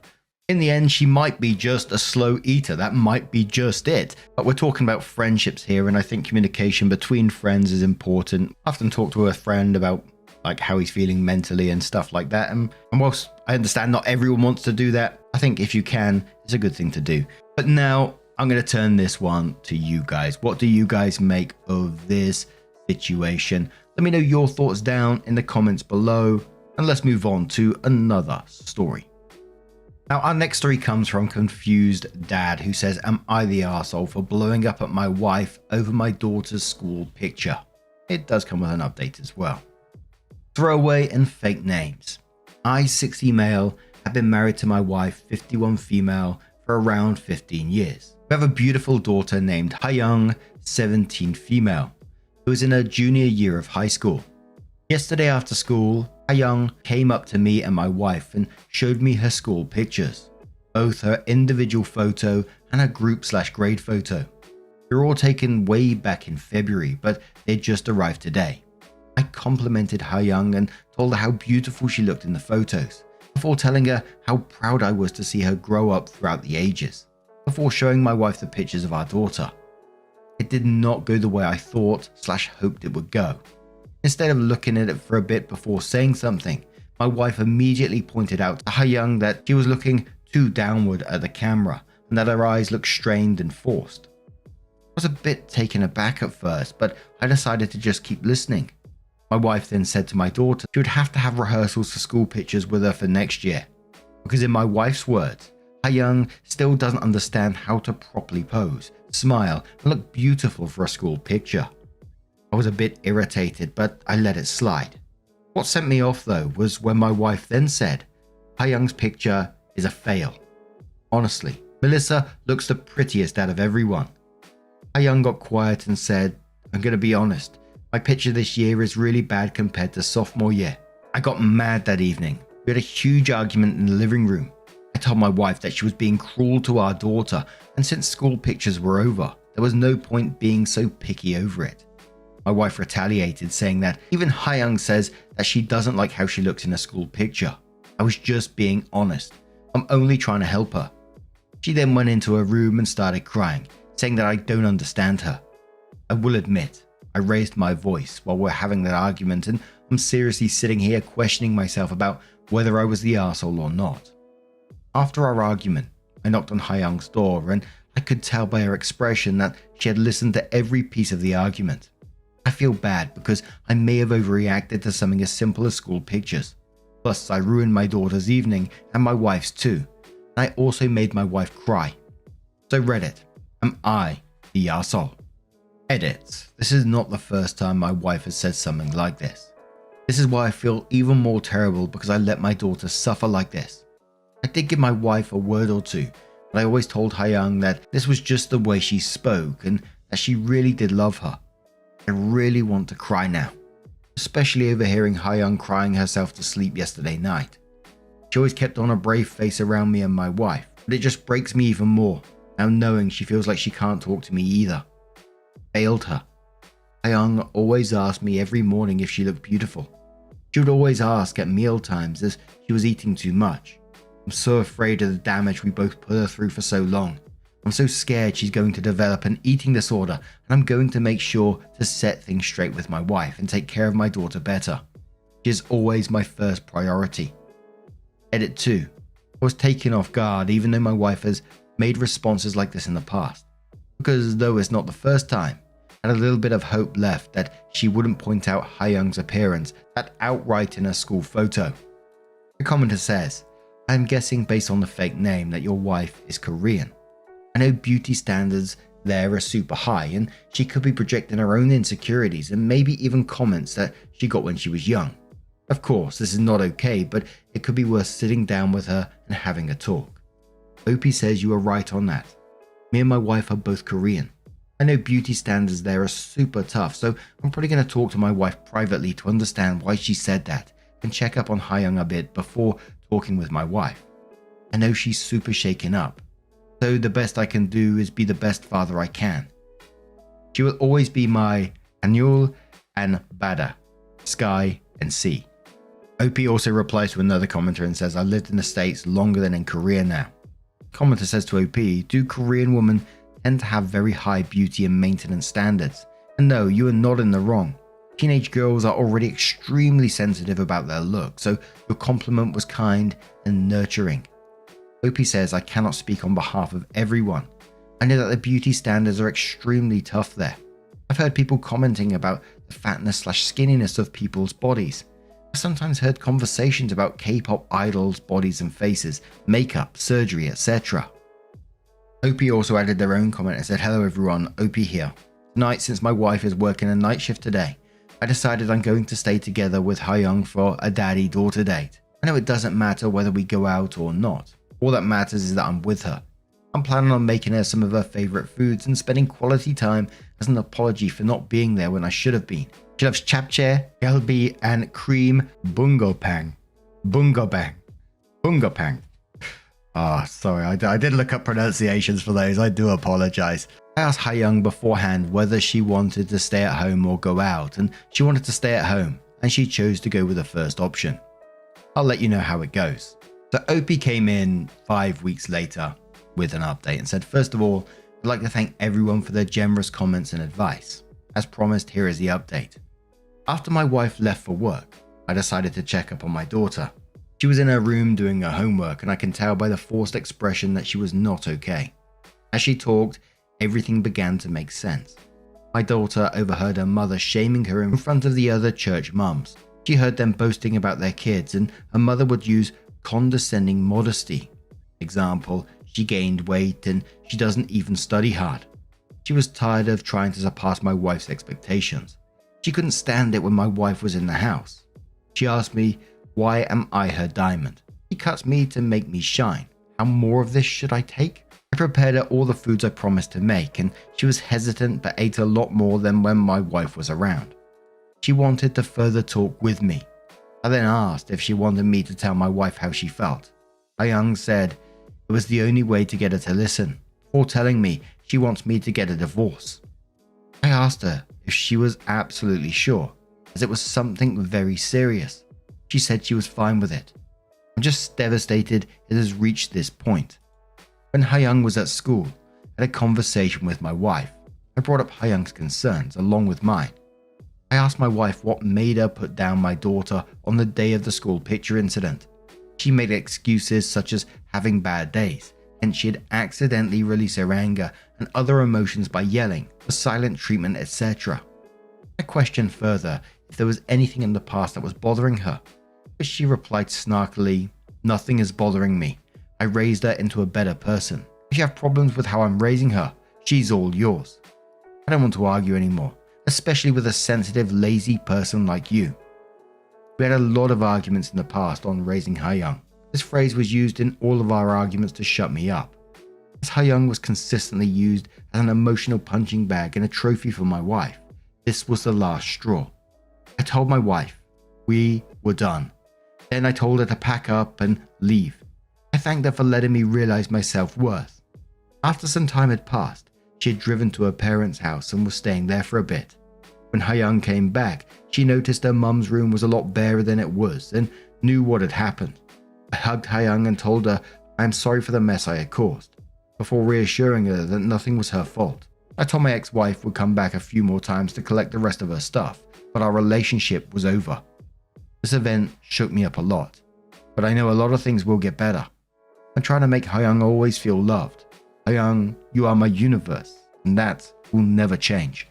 But now, I'm going to turn this one to you guys. What do you guys make of this situation? Let me know your thoughts down in the comments below. Now, our next story comes from Exciting Ice 9119 from the Am I the Arsehole Here subreddit that says, Am I the arsehole for cutting off my mother-in-law because she told my daughter she hoped I had died when I was taken to hospital? And before we do get into this story, I just do want to give you a warning. There is talk of a car accident within the story, so if you do want to skip it, timestamps are always down in the description and along the timeline below. Thank you. It says, I, 30 female, was in a car crash. I had to be cut out of the car. I wasn't seriously injured though, thankfully, but the other person unfortunately wasn't doing too well, from what I saw before I was taken away to the hospital. I was told to stay in hospital overnight to see if I suffered from a concussion. I rang my husband and told him what happened. My mother-in-law got the incidents mixed up when he dropped off our daughters 6, 11 to my mother-in-law while he rushed to see me. Next morning, my husband brings our daughters to come get me while I was waiting to be discharged. Upon seeing me, my 6-year-old bursted into tears and said, I don't want you to die. I comforted her and said, I'm not dying and I was very lucky. She then said Granny said she hoped I'd die so that them and my husband can come live with her. Me and my husband were shocked and my 12-year-old confirmed she heard her say that. My husband said he was going to ring mother-in-law. When he came back in the room, he looked furious, but didn't say anything until after we got home. And he said mother-in-law denied it, but after he kept pushing, she ended up admitting it. But she said she didn't mean it. I thought me and her were close, but I guess not. I'm incredibly hurt she would want that and said I wanted me and the girl to go no contact with mother-in-law. I told him he can have a relationship with her, but I don't want me and the girls to have one with her. My husband said he supports me. He then rang mother-in-law and told her what I said. She didn't take it too well. She came to our house crying and saying it was a misunderstanding and she didn't mean it and that we were taking it the wrong way. My husband asked, what did you mean then?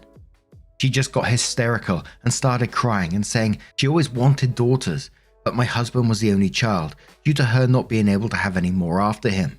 And the girls are more like her daughters than granddaughters, and she wasn't thinking properly when she said that to our 6-year-old.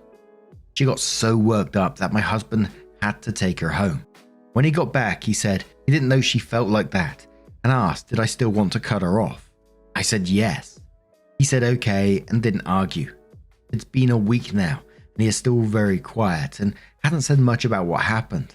And now I'm starting to feel guilty and wondering if I took it the wrong way. Am I being the arsehole?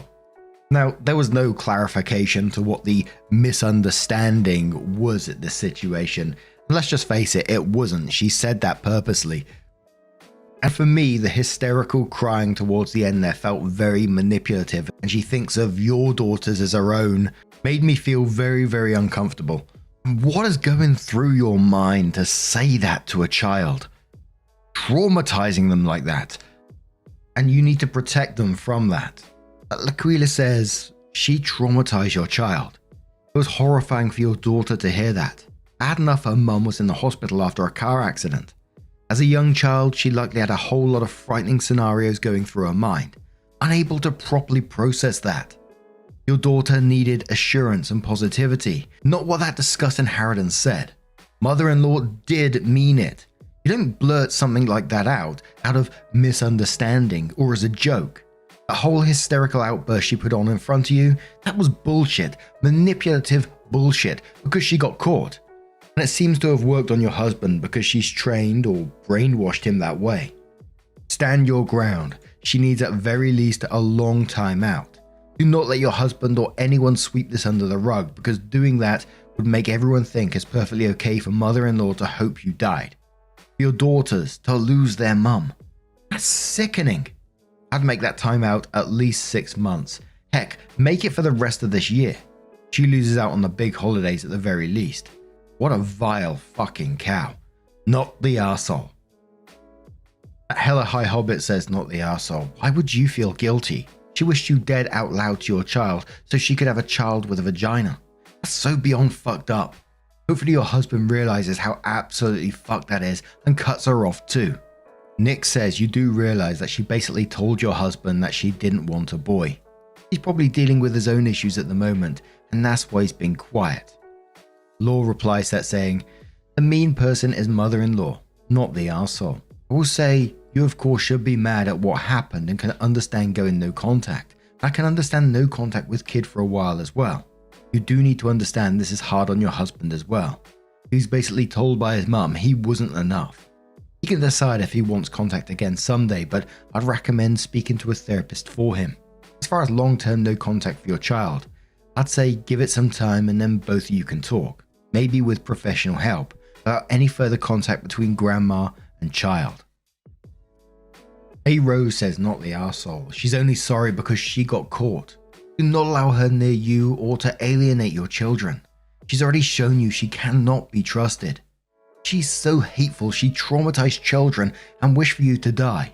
How on earth can your husband even question no contact? My children are not emotional support animals or your mother's do-over babies. If you feel sympathy for her, by all means go move back in with your mother and be her husband.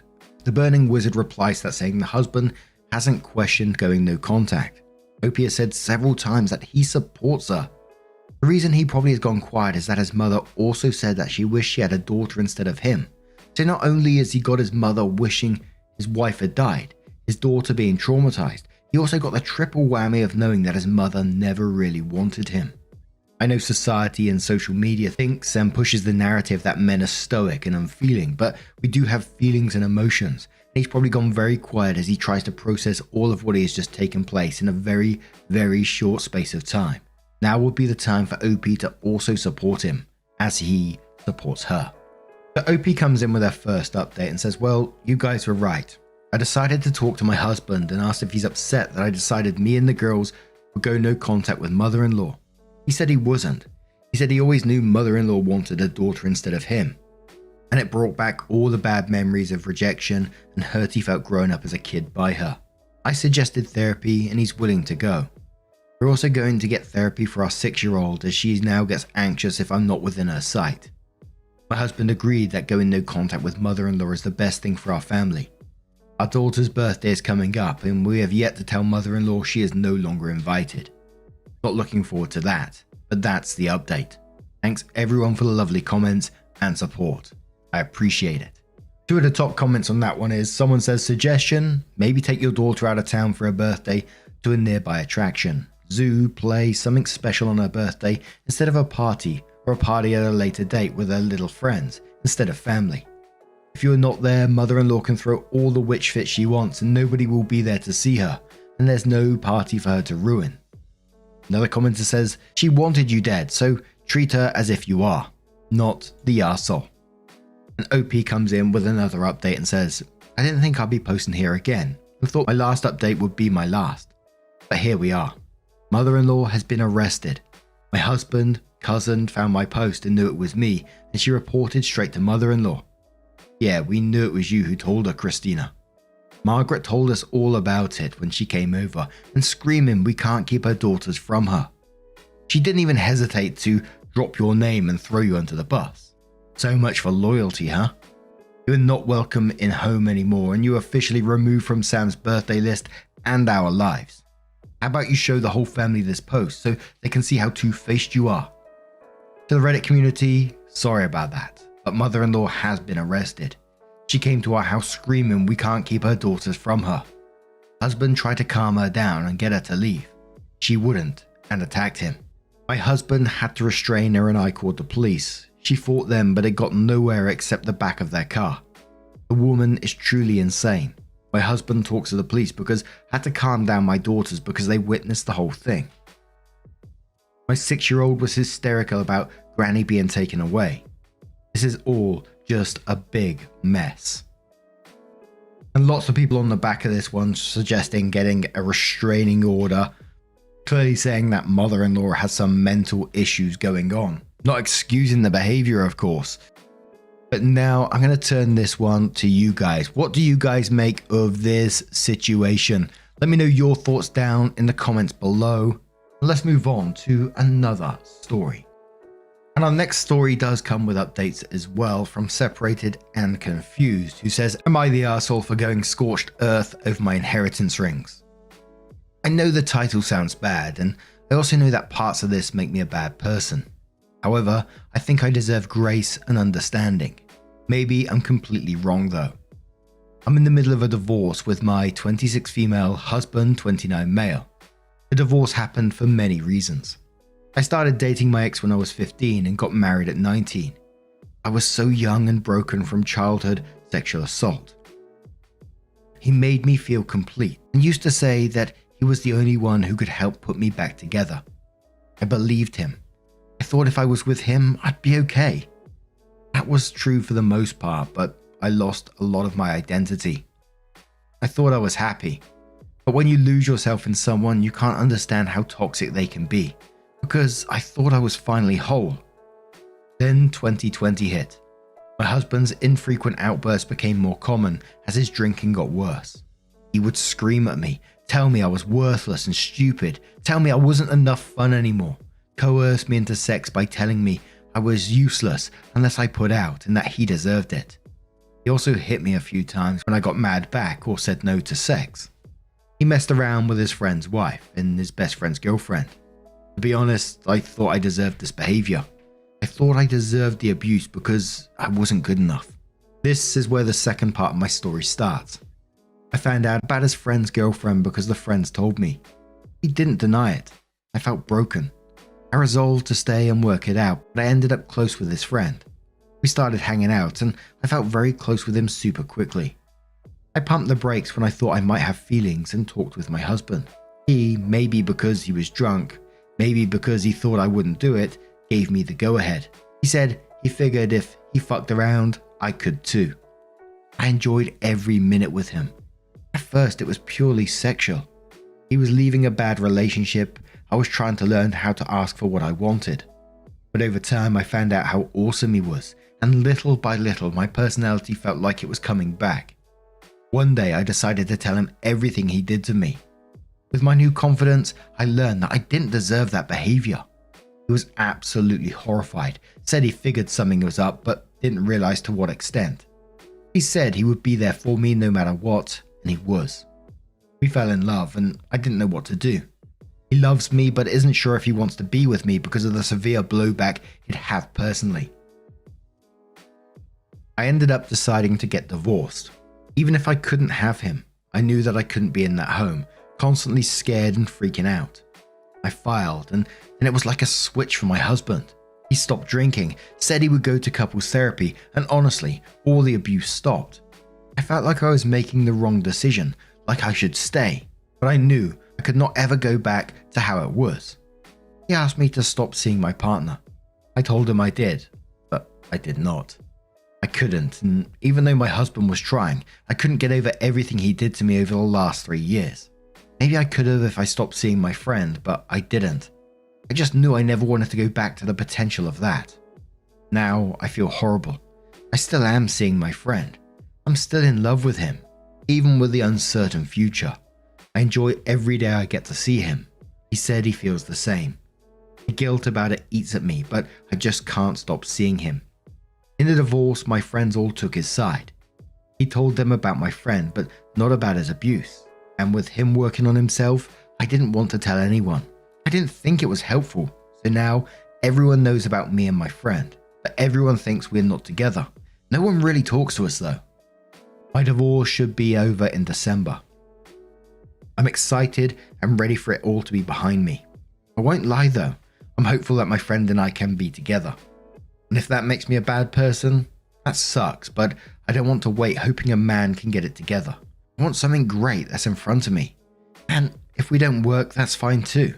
I just know I deserve better. So there was a couple of top comments on this part where Opie responded. So No Investigator says, you're making a mistake by not telling your friends what's really going on. You're allowing him to trash you and he will continue to do it.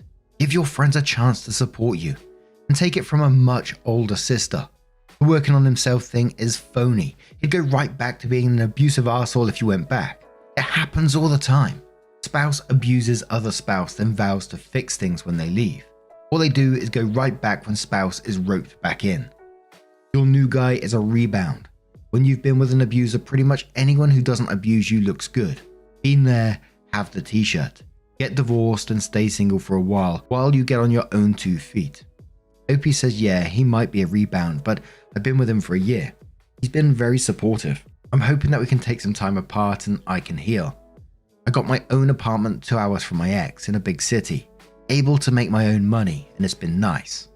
And for me, I'm glad that comment said that, because it was the way that I was feeling about this whole rebound thing. Like, if you've been in a relationship like that where you're being abused, etc., anything's got to look good. If you're getting like even the tiniest bit support from someone else, that's got to look amazing, right? You look at that person as kind of saving you as well, right? Obviously, I don't know. I've never been in that position, but that's the way it kind of feels in my head. But Name Game No Shame says, I'm so proud of you for getting out of this horrible marriage any way you can. But I want you to know this time apart from your other guy is a gift you absolutely must accept. I've been in sadly, a couple of these situations before, and I have to tell you, I do not regret the relationship so much as I regret not to take the time to be alone for a long ass time. You were so brave, but you need to heal and learn to love yourself more. I can see you're already on your way, but do it more. Opie says thank you, I appreciate it. I kinda needed the permission to just do that. My friend said he'll be completely understanding if that's what I choose and support it. I'm just trying to wait until I get my bearings in the new city before we part ways. He knows this, but neither of us want it. But we know I need it. If he's still single when that happens and we hit it off again, that'd be amazing, but it will also be fine if not. So OP adds another post, and this is where the title of the whole thing came in. That was a bit before was like a bit of backstory to what happened, and OP added the post which was titled, Am I the Arsehole for Going Scorched Earth Over My Inheritance Rings, which came 4 months later after that post, and said, My female 27 mum passed a year ago. It was known that it was a possibility, so my mum divided up her jewellery my dad had gotten her over the years to give to us if she passes. I'd picked out 2 rings I'd helped my dad pick out. They were not cheap, about $10,000 a piece when I got them appraised.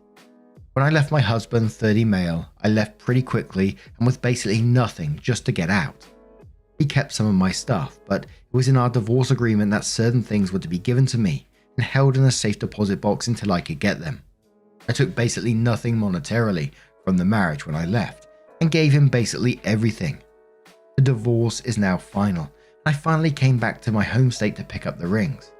I found out that he did not put the rings in the safety deposit box, just some of my other jewelry. I confronted him about it and I found out that not only did he not place them for safekeeping, he stored them in his new girlfriend's female 21 apartment, who says she had them in her jewelry box for safekeeping, but she can't find them. She knew what they were according to the text I have, and they were not his or a gift. I talked to my lawyer. He's filing a lawsuit since 1. Inheritance is not marital property, and 2. My ex did not follow his end of the divorce decree. I'm asking for $25,000, the cost of the rings, plus emotional damages for the loss of the only thing I have left from my mum. I also filed a report to the police for theft of the rings by his girlfriend. That probably won't go anywhere though, but they're investigating if she or he sold them. I think it's a high possibility given the value. I'm devastated by losing these. They were so special to me. He and his girlfriend are pissed at me because it's too much money that they don't have. She could get charged with theft or laundering the money from selling them for my ex. Not sure. This is mostly from my lawyer, and it's just a couple of rings. His friends, my old friends who I don't speak with, have been blowing up my phone calling me a bitch, and I heard him so much already, and to just leave it alone. I'm getting what I deserved. I wish I could get the rings back, but I'm so upset at this and over the whole attitude about it that I want to basically go scorched earth on them. At this point, it's not only about the sentimental value, but to give a big fuck you after everything. Am I the arsehole here for seeing my ex for my rings and potentially getting his girlfriend in legal trouble? Couple of top comments before we move on to the next update. So someone says not the arsehole, he needs to give you a complete and honest account of what happened to your rings. If he'd rather see his new girlfriend in jail than face the truth, well, it sucks to be her and be thrown under the bus. Opie says that's my biggest thing. I want to know where they went. If he would just tell me, locate them and give them back, I might not have to do this. It's not even about the money, it's about taking away something so important to me. Most likely they're in some pawn shop. I'm not in town much longer, but my siblings said they would search every pawn shop to see if one of them have it. OK Play says, who cares what his friends say? The rings were your property and he either lost or sold them. Hold them accountable. Opie says I agree. I just hate how my phone is blowing up. It's hard to continuously be called a bitch and everything else they say about me. I've been thinking about changing my number over all this. OP updates again 10 days later and says, I posted around a week ago about my ex-husband stealing my rings. I was getting nowhere with him. The cops seemed pretty uninterested and my lawyer said that while we had a case, it could take ages. My family went through a lot of pawn shops but couldn't find anything. I was feeling pretty horrible about everything going on and figured they were a lost cause. Until a friend from my past messaged me on Instagram earlier this week. She never had sent me anything bad like other people. We just didn't talk. She linked the profile of my ex's new girlfriend's brother and said, I'm not sure. His fiance's ring looks like it might be yours. This friend also lost her mother when she was younger and said she didn't care what happened between me and my ex, but she wasn't letting some guy take that away from me. We talked for a bit and she said she was upset when she heard about the rings being missing and my ex had gloated saying I wasn't ever giving them back and wanted to find them if she could. I went over to the page and sure as shit, my favourite ring, a diamond with weaving silver and rose gold diamond paste band, was prominent in his engagement photos. I then went all CIA on them and looked at every family member this girl has and found another sister with my other ring, saying it was a purity ring gifted by her sister for her 16th birthday. I was floored and very pissed. I called into work for the rest of the week and drove my ass back to my hometown. Picked up my brother and went to my ex's apartment. My ex answered the door and I lied, telling him that the cops were going to arrest his girlfriend's brother and sister for theft and he could give me those rings back in 2 days or else. One day went by, no rings, so I messaged the brother's new fiance on Instagram, showed her pictures of the ring on my hand / on my mum's hand and said it was stolen and that I wanted it back. This poor girl was appalled. I honestly think she had no idea. We ended up calling each other. She apologized and said she would talk to her fiance. I told her that I was getting that ring back. We ended up meeting up.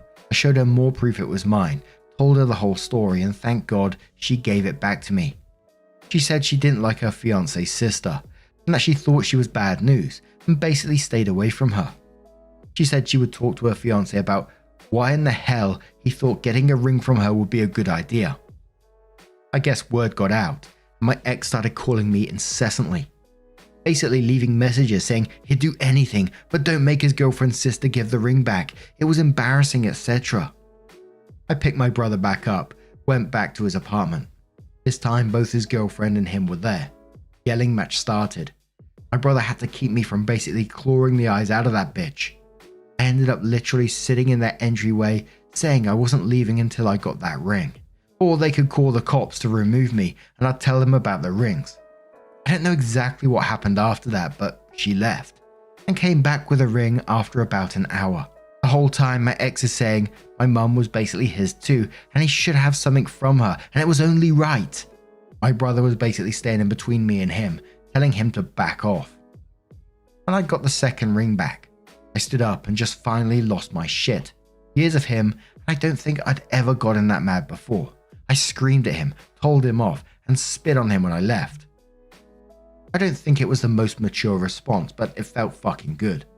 I'm also surprised that he didn't get a noise complaint / cops called out on us, but the apartment isn't necessarily known for being nice. As for why the fuck that woman thought it was a good idea to give the rings to her family, I don't know.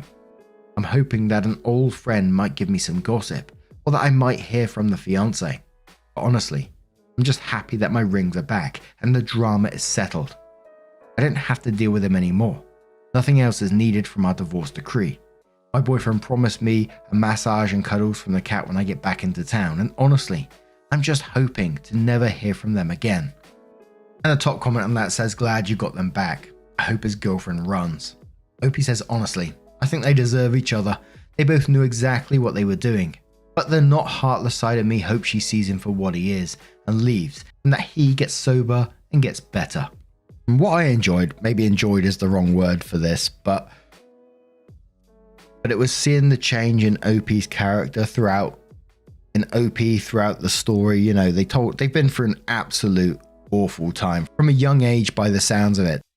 They went through this abusive relationship, you know, dealing with a lot of feelings of guilt and what they was going through as well, this potential rebound relationship, and then discovering about these rings basically being stolen.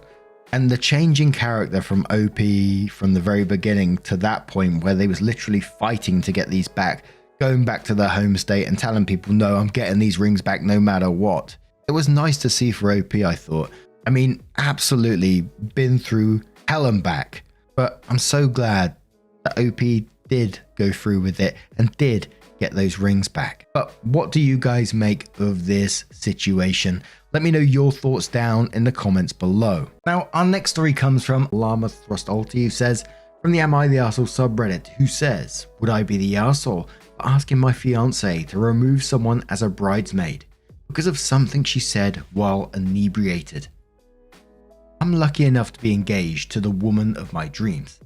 She's perfect in every way, and the wedding is currently scheduled for next June. Right now, along with my fiance, I have a very close friend living with us. She was my roommate in college and basically family. 5 months ago, she found out she was pregnant when she was told her entire life it was impossible for her to have kids. She was ecstatic, but her boyfriend, in case it comes up, who was also a roommate and basically family, wasn't, and begged her to have an abortion. Basically, she thought she'd never have another chance, but they were obviously not in any position to raise a kid at the moment. The relationship got very strained and she ended up having a miscarriage. 1 week after, she found out her boyfriend was having an emotional affair with a co-worker. They broke up and she ended up also getting into a massive fight with her family. Obviously, I moved her into my place ASAP. Well, she was definitely struggling for a while. I'm glad to say she seems to be slowly healing. A few nights ago, my fiance had some of her friends over, all of which are bridesmaids. My friend joined them and all of them ended up getting pretty drunk. My fiance falls asleep pretty fast when she's drunk, so I carried her up to our room and tucked her in so I could take care of everyone else. My friend at that point started drinking really heavily and looked kind of sick, so I walked her up to the bathroom and held her hair for about 20 minutes while she puked. When I figured she had enough out of her system, I left her to go and check on the other girls and get them home. I was walking down the steps and heard one of her friends make a comment about me helping my friend up because I wanted to get in her pants. The other girls around her immediately told her off. They're all aware of my friend's situation, by the way. I just stood obstructed on the stairway, trembling in anger. I managed to calm down temporarily, come down and send them all home in Ubers. I'd offered to drive them before, but in all honesty I felt so angry I did not want to be in that position. 3 days later and I'm still angry. I genuinely don't ever want to be in the same room as this woman ever again, let alone have her 8 feet away as I say my vows. I haven't told my fiance any of this yet, but I was planning to do so tomorrow, as well as request her friend at least be removed from having a role, if not, flat out be uninvited to the wedding. So would I be the arsehole for asking to remove her for something she said when she was drunk? Edit. Quite a few comments on this now, so I want to address a few points. First, my fiance and her friends do not have problems with alcohol. My girl is a lightweight and none of her friends were blackout drunk or anything that far. The only person who puked was my friend. Passing out because you drunk too much and falling asleep after a couple of drinks are two entirely different things. Okay, I really gotta spell it out here because this is getting fucking ridiculous. Every girl not living in my house had 3 to 4 drinks that night. Enough that none of them were getting behind the wheel, but Not enough that they were all massively hammered and completely out of control. My fiance had maybe 3 drinks and fell asleep 30 minutes after. Not passed out, not blacked out, just fell asleep. My friend was the only one who drank heavily, easily the equivalent of 6, maybe a couple more at most. At absolutely no point have I ever indicated I was going to take action or demand, my particular wording was request above, not demand, before talking to my fiancé about the whole story and the issue. I now intend to talk to the bridesmaid as well before I request anything. I understand I'm being a little overly sensitive.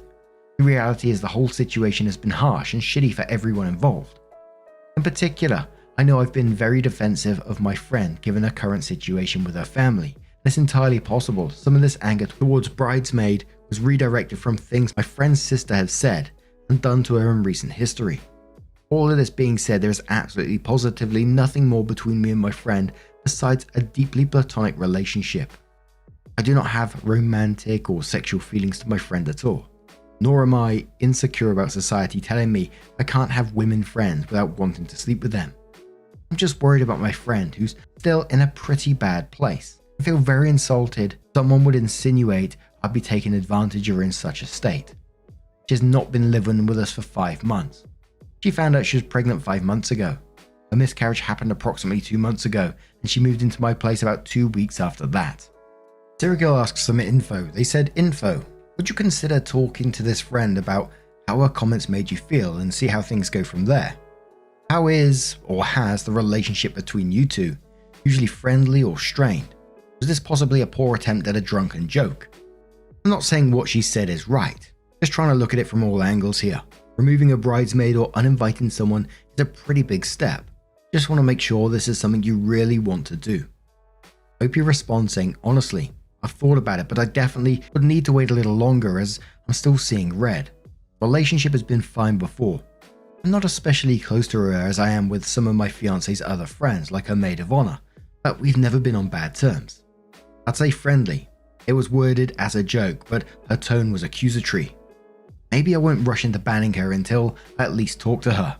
Harry's Gale says, I don't know if my fiance said he wanted to ban a close friend from attending the wedding over a drunken comment like this. It would set off alarm bells immediately. It comes off as really defensive regarding you and your friend's relationship. I think if you talk to your fiance about how that comment hurt you, it would be fine, because those feelings are totally valid. But to go so far and say you want the friend removed is extreme in my opinion. You would be the arsehole. Buzzy Pin says no one's an arsehole here. Sounds like she made a dumb little joke at a really bad time. How did she react when people started telling her off? Was she being as serious as you think she was? Was she actually accusing you of something, or were emotions just high and she said something she shouldn't have in a bad moment? I understand being angry, but demanding your wife essentially remove her as a friend over something that could have been just a shitty out of place comment that wasn't meant to be taken this seriously could be a bit much. We don't know how she said it or what she did after, so that's up to you. But I don't know. I think you could be overreacting a bit. And one more comment from Dragon Child who says, you're the arsehole. This is a major overreaction to a thoughtless, likely drunken comment. The appropriate response is to sit down like adults and talk about it, and make a decision based on how she reacts then. If she doubles down or loses it, then you remove her. If she can apologize and use her words like a grown-up, water under the bridge. Your intense reaction seems to be disproportionate, so it may be that the dart struck closer to home than you'd like. I'm not saying you do want to get in their pants, but maybe you feel a bit guilty about your closeness because society tells you you can't have a girlfriend without it being sexual. And although the post was voted you're the arsehole in the situation, there was a mix of comments. Loads of no one's an arsehole here, loads of not the arseholes here. It was a real mix, but Opie did come in with an update and says, so after I posted last time, it became pretty clear that regardless of if I was overreacting or not, I had to talk to my fiance immediately. So I went to talk to my fiance about what I heard, and it turns out she knew about what was said literally the morning after. The whole friend group pulled up the bridesmaid, who really just intended to make a crash joke, and was actually unaware of most of my friend's predicament. No one knew I heard it, so she only ended up apologizing to my fiance, and telling her she legitimately didn't mean offense, nor thought in any way I was cheating on her. I told my fiance everything, showed her the post, told her how it felt to be accused like that, and long story short, she got the friend to come over ASAP. There are a ton of apologies going round. I admit I overreacted to a comment and took it to mean the absolute worst way possible. Didn't make the comment in any way not horrible, and she did apologize profusely for how it came across. By the end of it, we were all good. I thought that would be it, but Bridesmaid and the rest of the group actually went significant steps forward. My friend will hang out with people who come over, but in all honesty, she doesn't leave the house. Not that I blame her. The Bridesmaid has taken charge along with the rest of the group, and they've all made surprise plans for them and my friend to do things my fiance thinks everyone, especially my friend, will enjoy. In all honesty, I felt very slighted the past half week. I wasn't sure how this situation would be resolved in a way that I'd be able to forgive this person for what they said. But taking her own time and money to make someone I care about who's suffering feel better is so much better than anything I could have imagined. Also, she brought cookies, and being angry and holding on to anger makes you really hungry. So yeah, we're incredibly square. Thank you to those who legitimately criticized me. Edit. Just realized I technically never said it. Bridesmaid is still bridesmaid. Edit 2. Bridesmaid even did something super sweet for my puppy. My dummy son was extremely upset. I ate all the chocolate chip cookies without offering him a bite, because I like him alive. And R2 played her so bad she dropped off a puppuccino for him this morning. But now I'm going to turn this one to you guys. What do you guys make of this situation? Let me know your thoughts down in the comments below. Let's move on to another story, which comes from Worried Strength 7894 from the Relationship Advice subreddit, and says, my boyfriend's family lost their home in a fire and are asking me to put my name on the mortgage loan so they can buy a new house. I'd love to be helpful, but is that too much to ask? I've been dating my boyfriend for almost 4 years, living together for about 2. I'll cut to the chase. His family, mum, dad and sister suffered a house fire in January, and they stayed with us in our 1-bedroom apartment for a couple of weeks until their insurance got them a hotel. Now they're in the hotel. His family had 10 cats, and 9 of those cats are in the apartment with us currently. So it's me, him, and 9 cats right now. They pay for the food and litter, but I've bought them a cat tower and some toys. They've basically destroyed my couch, but I figured they would, and it was a cheap couch. This past Sunday, 2 days ago, they went to a realtor to talk about buying a house. Where they lived was a place they rented for a decade, and the landlord was pissed about the fire, so they don't want to go back there, even when the house is fixed. My boyfriend was supposed to be the one on the loan, because his parents aren't citizens and would have to pay out the arse on a down payment. But since he has a social security number, he can get a regular rate. The problem is, he doesn't make enough on his own. If I went in on him for the loan, our combined income would be enough to qualify. If I go in on the loan, we could stay with his family in the house and save for our own home later. We'd have more space, which would be great because I'm trying to start a business, and I wouldn't be living in the 1-bedroom with 9 cats. But it's also a 30-year mortgage loan. He's told me that whatever I decide to do won't affect our relationship, but I'm afraid this will for me. If I don't decide to go on the loan, his parents said they'd get a trailer and take the cats, but his sister 19 would still probably end up living with us because her job is close to us and she doesn't drive. I feel like I'm losing it. I feel like no matter what I do, I'm losing something. I'm so conflicted. I've asked the advice of my mum and some friends, and they think they're asking too much. But if I don't go in on the house, I'm still in this apartment that costs too much and adding an extra person to our space. So I'm asking, should I just let them put my name on the mortgage loan, or should I accept his sister will be living with us? I hate to add any more elements of stress to their lives because they've already been through so much, but now it's leaking into my life a lot. Hope he adds an edit that says this house will be in my name on the deed.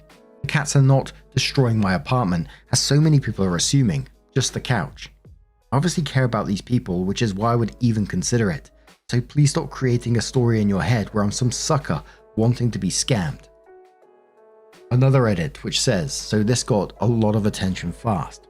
I'd like to clear up that they aren't pressuring me, but it's obviously a tense situation for them because, you know, it's their housing on the line. They're just kind of at the mercy of the insurance paying for their hotel. It's a desperate situation and a desperate ask. I will talk to my boyfriend today about different options. I spoke to my mum, who is a homeowner, and she advised against this. But seeing all your reasons as well, like not being able to get a second mortgage because of this one, is the nail in the coffin. I suggest his sister stayed with us as long as she is looking for another place of her own. I encourage her to maybe look to roommate with a good friend of hers maybe. I knew this would be a risky move, but seeing how much it really takes from me, just no. I'll update later, but have peace of mind that I will not be taking out a mortgage for his family. And I think OP's already got their answer, and I imagine what a lot of the comments are going to be saying is absolutely that would be a terrible idea. Putting your name on someone else's loan, especially something as big as a mortgage that's going to take years and years to pay off, and like you said, you wouldn't be able to get another one in the meantime, just puts a complete halt on your life. I'm sorry they're going through this, but in the end, that's not your issue. They can still rent another place. Nothing's stopping them from doing that. And I gotta be completely honest, someone even asking that is a bit of a red flag for me at the same time. But Bering Sea says this is a terrible idea, do not do it. They were renting before, they can find another place to rent. Do not make this your problem. Commenter replies saying, I wholly agree on it being a terrible idea and that OP shouldn't do it. Either it, not co-signing the mortgage, not letting the sister move in. However, it might be very hard for the family to find another place to rent. The line about the former landlord being angry about the fire suggests that they might have caused it. And either way, they're not getting a good reference there. It's a rare rental that allows 9 cats. Many local ordinances in the US forbid having that many actually. So it might not even be legal.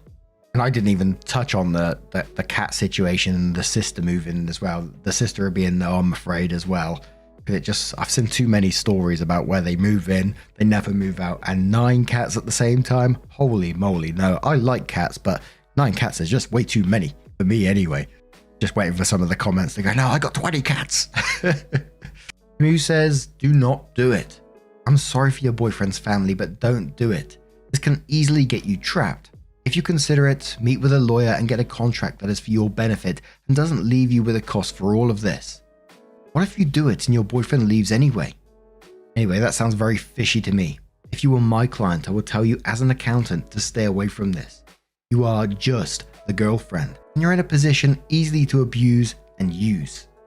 So on the back of that, OP comes in with an update and says, so I was not expecting 1,300 people to find so many different ways to say no. Lol. I'll be honest, I was not inclined to sign anything. Not because I didn't think his family would follow through or anything. I just knew I didn't know enough to make this decision. Home ownership is a distant thought right now at the wee age of 25. I came here hoping to see if this is something people actually do, and what it would mean for me and my boyfriend if we did. The obvious risk was, what if we break up? But I knew there was more than that, and you made that all clear. First things first, no mortgage. I made that post yesterday morning, and after reading through the comments that actually gave insight into something like this, I realized, yeah, there is no way we can do this. I wish it was a viable option to solve their current problem, but it just isn't. Fortunately, by the time I got home after work and talked to my boyfriend about it, he also had realized this was not a good idea. Glad I had the foresight to make us wait before giving his family an answer. It just stunted too much of our own opportunities for the future, so we're both on the same page about it. Thank God. Someone mentioned that you can learn a lot about someone by how they handle the word no. And I can say that I didn't really learn anything, but just confirmed suspicions I already had. His mum was very understanding, and I don't think she even understood what she was asking when it came up. After my boyfriend explained it to her, she told his dad, who is not his bio dad or even his stepdad, just his mum's longtime boyfriend. This matters for the next part. His dad did not take it very well. Before any of this, my boyfriend's parents told him they would help him get his credit up so he could take on the loan for the house. They'd help pay off his credit card and obviously front the money for the down payment. And then they said if we didn't help with the house, they'd still do that since he's helped so much already. Coordinated with the Red Cross to get them assistance after the fire, helped wrangle the cats, house the cats and his family. Went with them to the realtor. As I suspected though, once we made it clear it was not happening with a mortgage and how it would damage our future chances at a home for ourselves, his dad wasn't happy. When his mum asked if they were still paying my boyfriend's credit card, his dad said no. He didn't help us, so we won't help him, is now he puts it apparently. Yeah, like I said, my boyfriend's family is dysfunctional.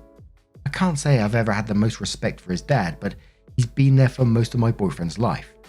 I have lots of thoughts of how this should go, but ultimately, We're just going to try problem solving in different ways. Definitely no rushing into quick fixes. Maybe be less ready to help so his dad can see what that's actually like. Also, a note to all of you as a collective. I understand the world is full of cruel people, but I think a lot of you miss the context of the situation when you cast judgment on his family's intentions. This is a family who's been displaced in a house fire. They're immigrants who aren't completely and perfectly savvy to all of the logistics of buying a home. The reality for a lot of immigrants is that they do rush into terrible solutions because they don't always think they have another option. They know they have less resources because they lack citizen status. And it's not uncommon for children to help their parents in extreme ways. And that doesn't just apply to immigrants. There are people all over the world taking extreme risks to try and better their situation. But since they live so long needing to think on their feet, they don't always feel like they can afford to look for other options. All that to say, practice a bit more compassion. I understand this was too much of a risk for myself, but that's not going to stop me from helping them where I can. So on the back of that one, a user called PM Me or Chihuahuas says, as a child of immigrants, I get some of the concerns. However, my parents bought and sold houses several times before they became citizens, including new builds. It's not impossible for immigrants if they have legal status here. More difficult, yes, but non-citizen immigrants buy homes in the US all the time. Opie says, oh for sure, my mum was an immigrant and her parents owned a home before becoming citizens here. With my mum's help, I'm pretty sure. I think she would send them money sometimes. I know it's not impossible for immigrants to be savvy, but I've met plenty who are not.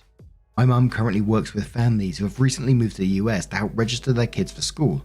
I meet a lot of people in a variety of situations. It's funny seeing comments of people saying, that's too many people in one apartment. I've met people who share a one-bedroom apartment with a whole other family. 2 families in one apartment. All I know is that some people have to work with what they got. I can't knock them for trying. Someone suggests to OP that the mother's boyfriend knew exactly what he was asking for, and OP says, did that man notice too much? Maybe.